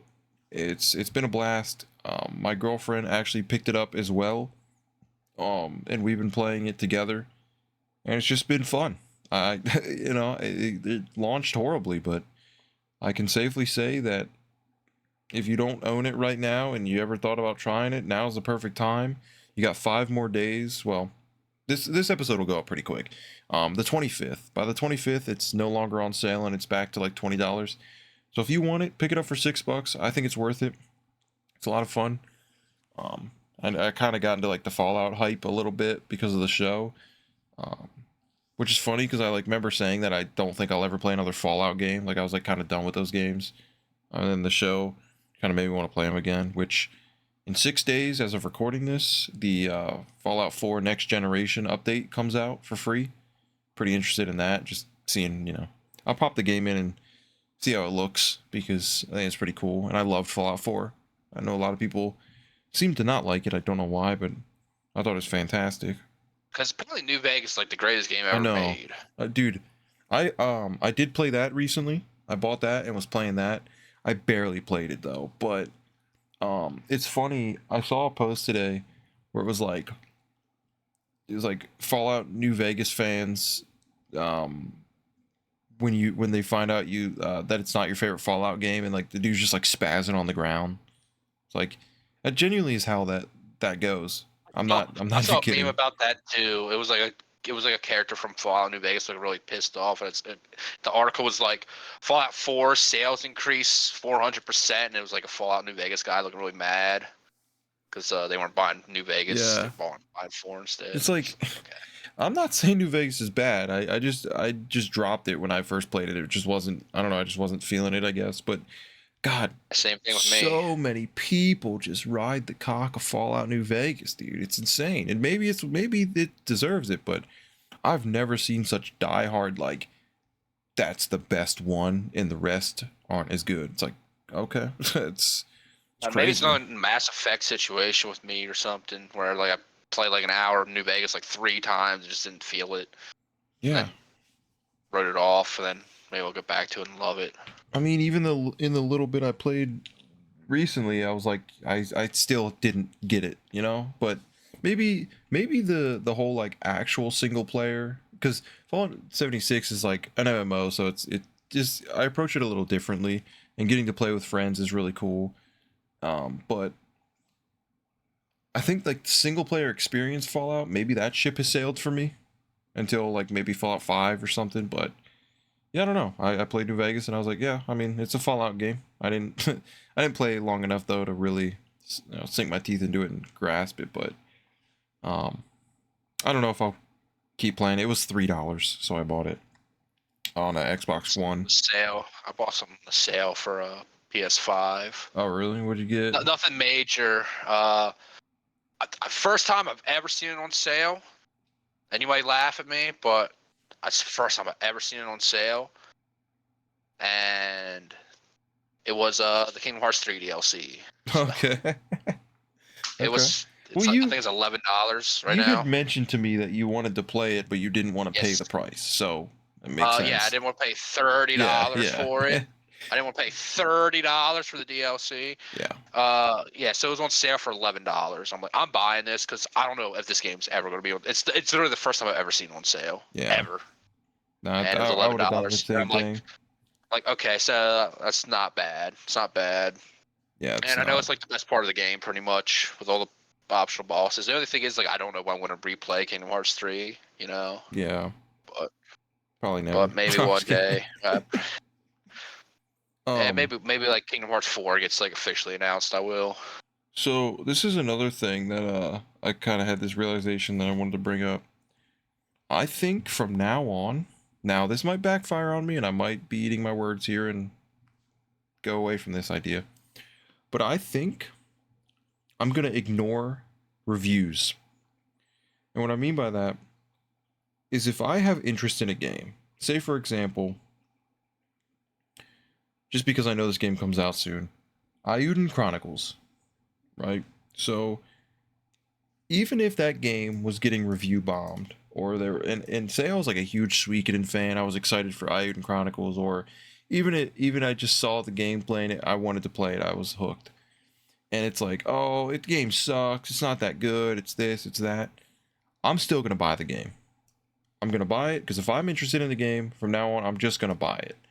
But the reviews I'm not gonna ignore are the shitty business practice reviews, the the Dragon's Dogma problems, stuff like that, or oh the game's online sucks, or the game's broken, or like things like that. Okay, now I understand, and I'm gonna stay away from it and hope they fix it. But if people are just like, oh yeah, I just didn't really like the game, or I think the combat sucks, or things, it's like I think from now on, if I'm just interested in the game, I'm just gonna buy it because.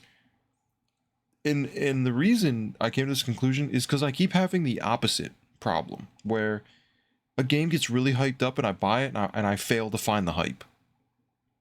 So, and then there's games where it's like, it didn't do very well, but then I like it. So, I think reviews, I think it really comes down to you don't know until you try it yourself sometimes.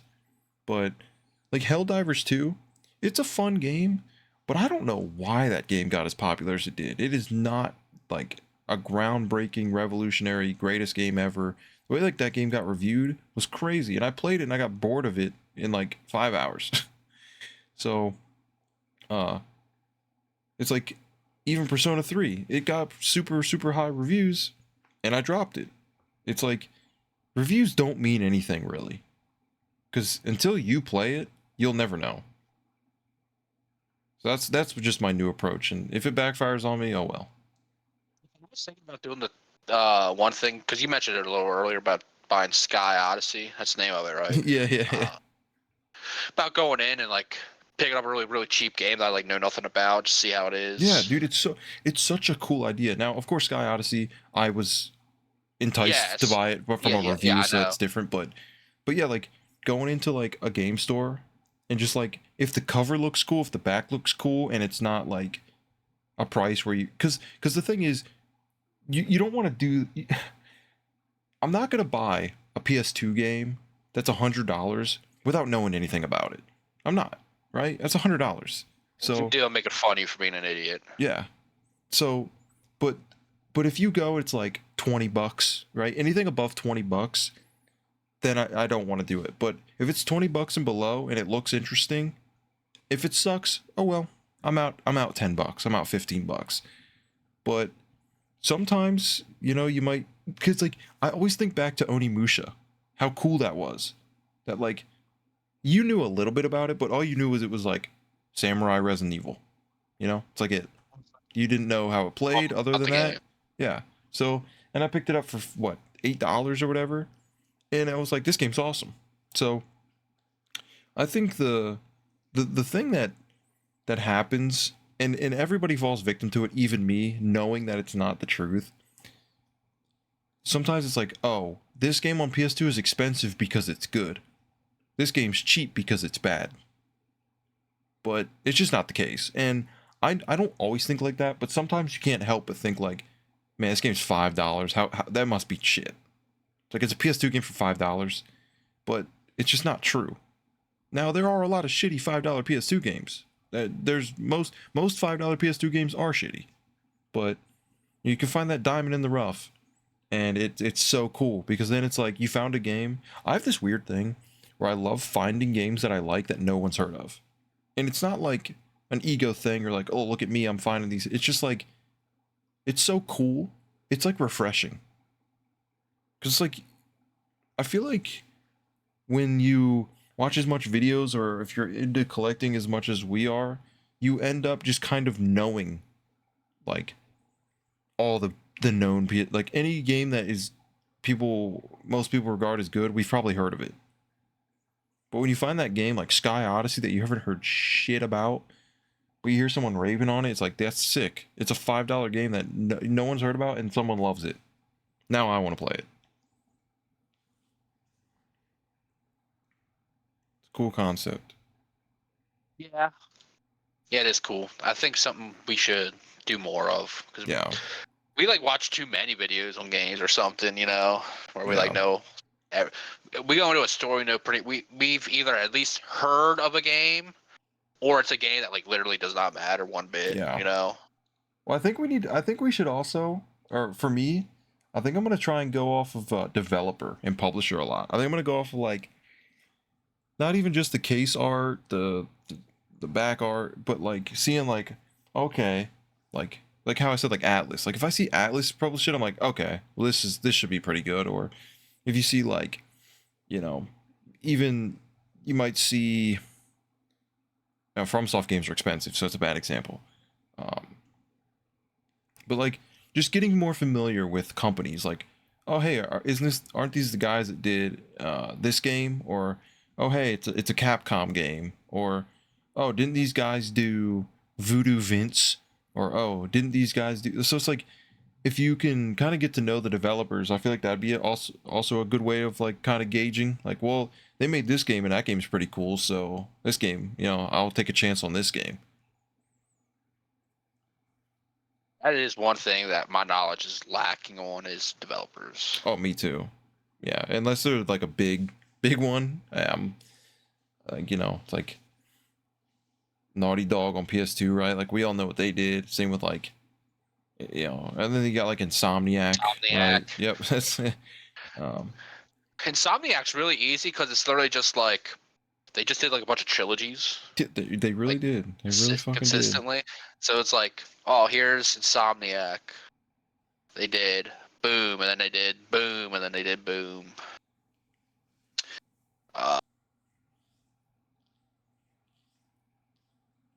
Insomniac did Spyro, right? did. Yeah, I'm pretty sure. Yeah.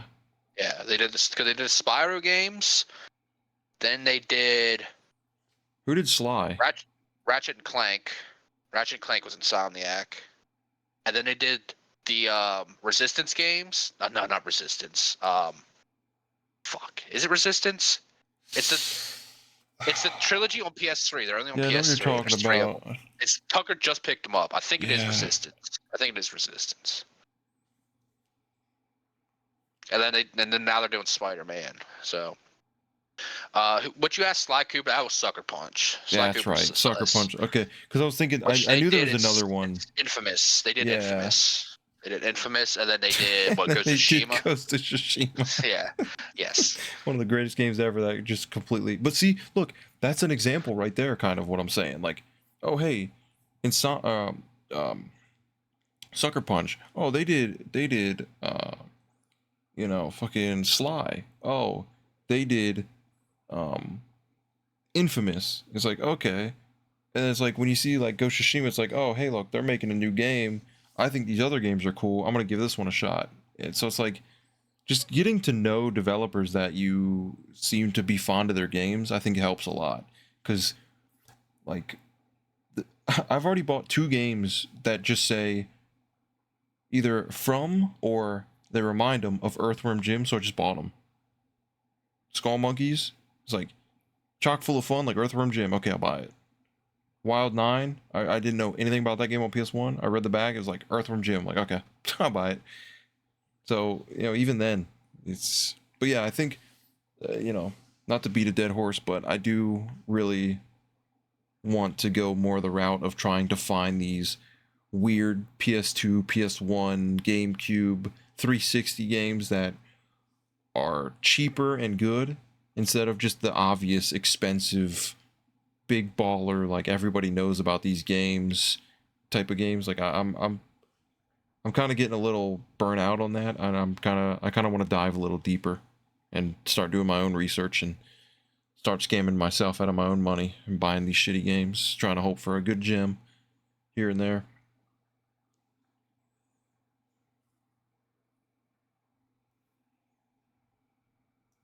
Yep. Speaking of From Software, so when are we going to get together and play through all the Kingsfield and Shadow Tower games? yeah. Because we need to do that. On original hardware, complete in box copies. Okay, well, no, because we can't speak Japanese. 2 of them games are only Japanese. Sad to say. Do you have Kingsfield 4? Yeah. Okay. I didn't make that up. You buying that game? Yeah, I have. Okay. So when are we going to play that? I don't know. I played it a little bit. After Great Read, yeah.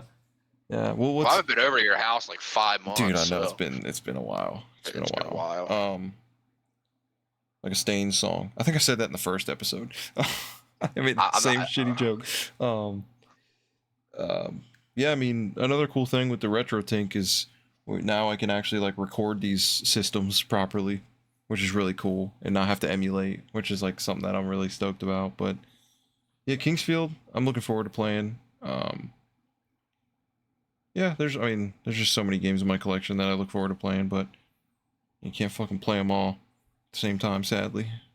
Can't be the world's busiest man over here playing all these games, especially with, gonna be a dad. I'm very interested to see how much time that takes up. Really interested to see like how little I get to play games, at least early on. Shut up, I gotta finish my game, boy. Quit crying. There's a Xenogears cutscene. I can't pause on the PS1. Come on. Oh god, yeah. I'll skip the cutscene. Either it'll skip the cutscene or do literally nothing. That's the two. That's the curse of pressing start during a cutscene on PS1. Literally, no bigger fear than PS1, PS2 will start, skip the cutscene, or will it pause it? You don't know, and I literally do not trust it on PS2. Yeah. Like I don't trust it man, either. Even though most can't games believe back then you can't even skip the cutscenes. You wish you could, you can't. Kingdom Hearts 1, you couldn't. Nope. That's why everyone knows that Riku fight Yes, like the that's back of their literally why. hand. So, dude, goddamn, not having skippable cutscenes in a game where like you're replaying and stuff. It's like sometimes that shit's so annoying. Or in Kingdom Hearts, where it's like you keep dying to this boss and you have to watch the same fucking cutscene over and over. Because like the Riku fight was hard, so that's why everyone knows this. It was hard. That's why they know it. You gotta keep just doing it, keep doing it, keep doing it. Hard, and it's like the cutscenes would be like 5 minutes Yep. sometimes. You have to like wait 5 minutes just to get another attempt. Go to the kitchen and grab something. Come back. Dude, not like funnily, that keeps happening. Like these, I keep playing these PS5 games, and like I'll hit like continue, and like I like go to like grab something to get a drink, and like the game loads before I even have time to like Yeah. do what I wanted. Cause I'm used to like older games where it's like, oh, you like hit start on something, it's like, oh, I gotta load. Let me grab like a lifesaver quick. I'll hit like load, go grab like a lifesaver. I'm like playing the game instantly. I'm Yep. like, oh crap. It's crazy. It's so funny, especially when I go back and play PS2 games, dude. I think the worst loading times of any games I've played recently have been like the 360 era. I'm not even kidding. Dude, I'd almost argue they're worse than PS2. probably are, to be honest. Because it's like the machine was just not quite able to like handle the game. It seems like they really were pushing the limits, so they were like these load times just had to be long. Like Dark Souls 1 on PS3, dude. Those load times are so crazy long when you compare them to the remaster. It's like, but like I'm okay with it. I learned to accept it, but it's like, dang, we really just gotta sit here and watch this thing load. Yep. I mean, that's how it is. Sad to say. I think we should wrap it up, maybe. Yeah, I would say we've been going 2 hours. Yeah, 2 hours. So. This episode of the podcast was definitely just me and you just being us. Yeah, for sure. Yeah, we legit like just 30 haven't minutes, talked. We didn't even mention games at all. For like the first 30 minutes. That's what this is. It's it's a pod. It's not always about games. We're just talking, and like we haven't talked in so long, and there's like been so much stuff to talk about that it's like we just kind of fire it off and just talk like we normally would. So, but yeah, been super glad to. In a way, I'm almost glad we don't get to talk as much, so that way we always just have stuff to talk about with like things like this. Because again, we've said it before. That's why the podcast dies. We would legitimately talk every day of the week and then not know what to talk about on the podcast. We're like, we got to think of something. We got to like tell the same stories or something. So with this, it's like so much easier, so much easier. But appreciate anybody listening. Again, this is kind of more of a time capsule for us, but anybody that also finds it and stumbles across it is awesome. But yeah, so this has been episode 3. It's weird to say. I've never had to say such a big number. But we appreciate it, and we'll catch you for episode 4, maybe. Who knows? It's a mystery. What'd you say you cut out? I said maybe. Maybe. We'll see. Either way, take care. We'll catch you next time. Peace out. Bye.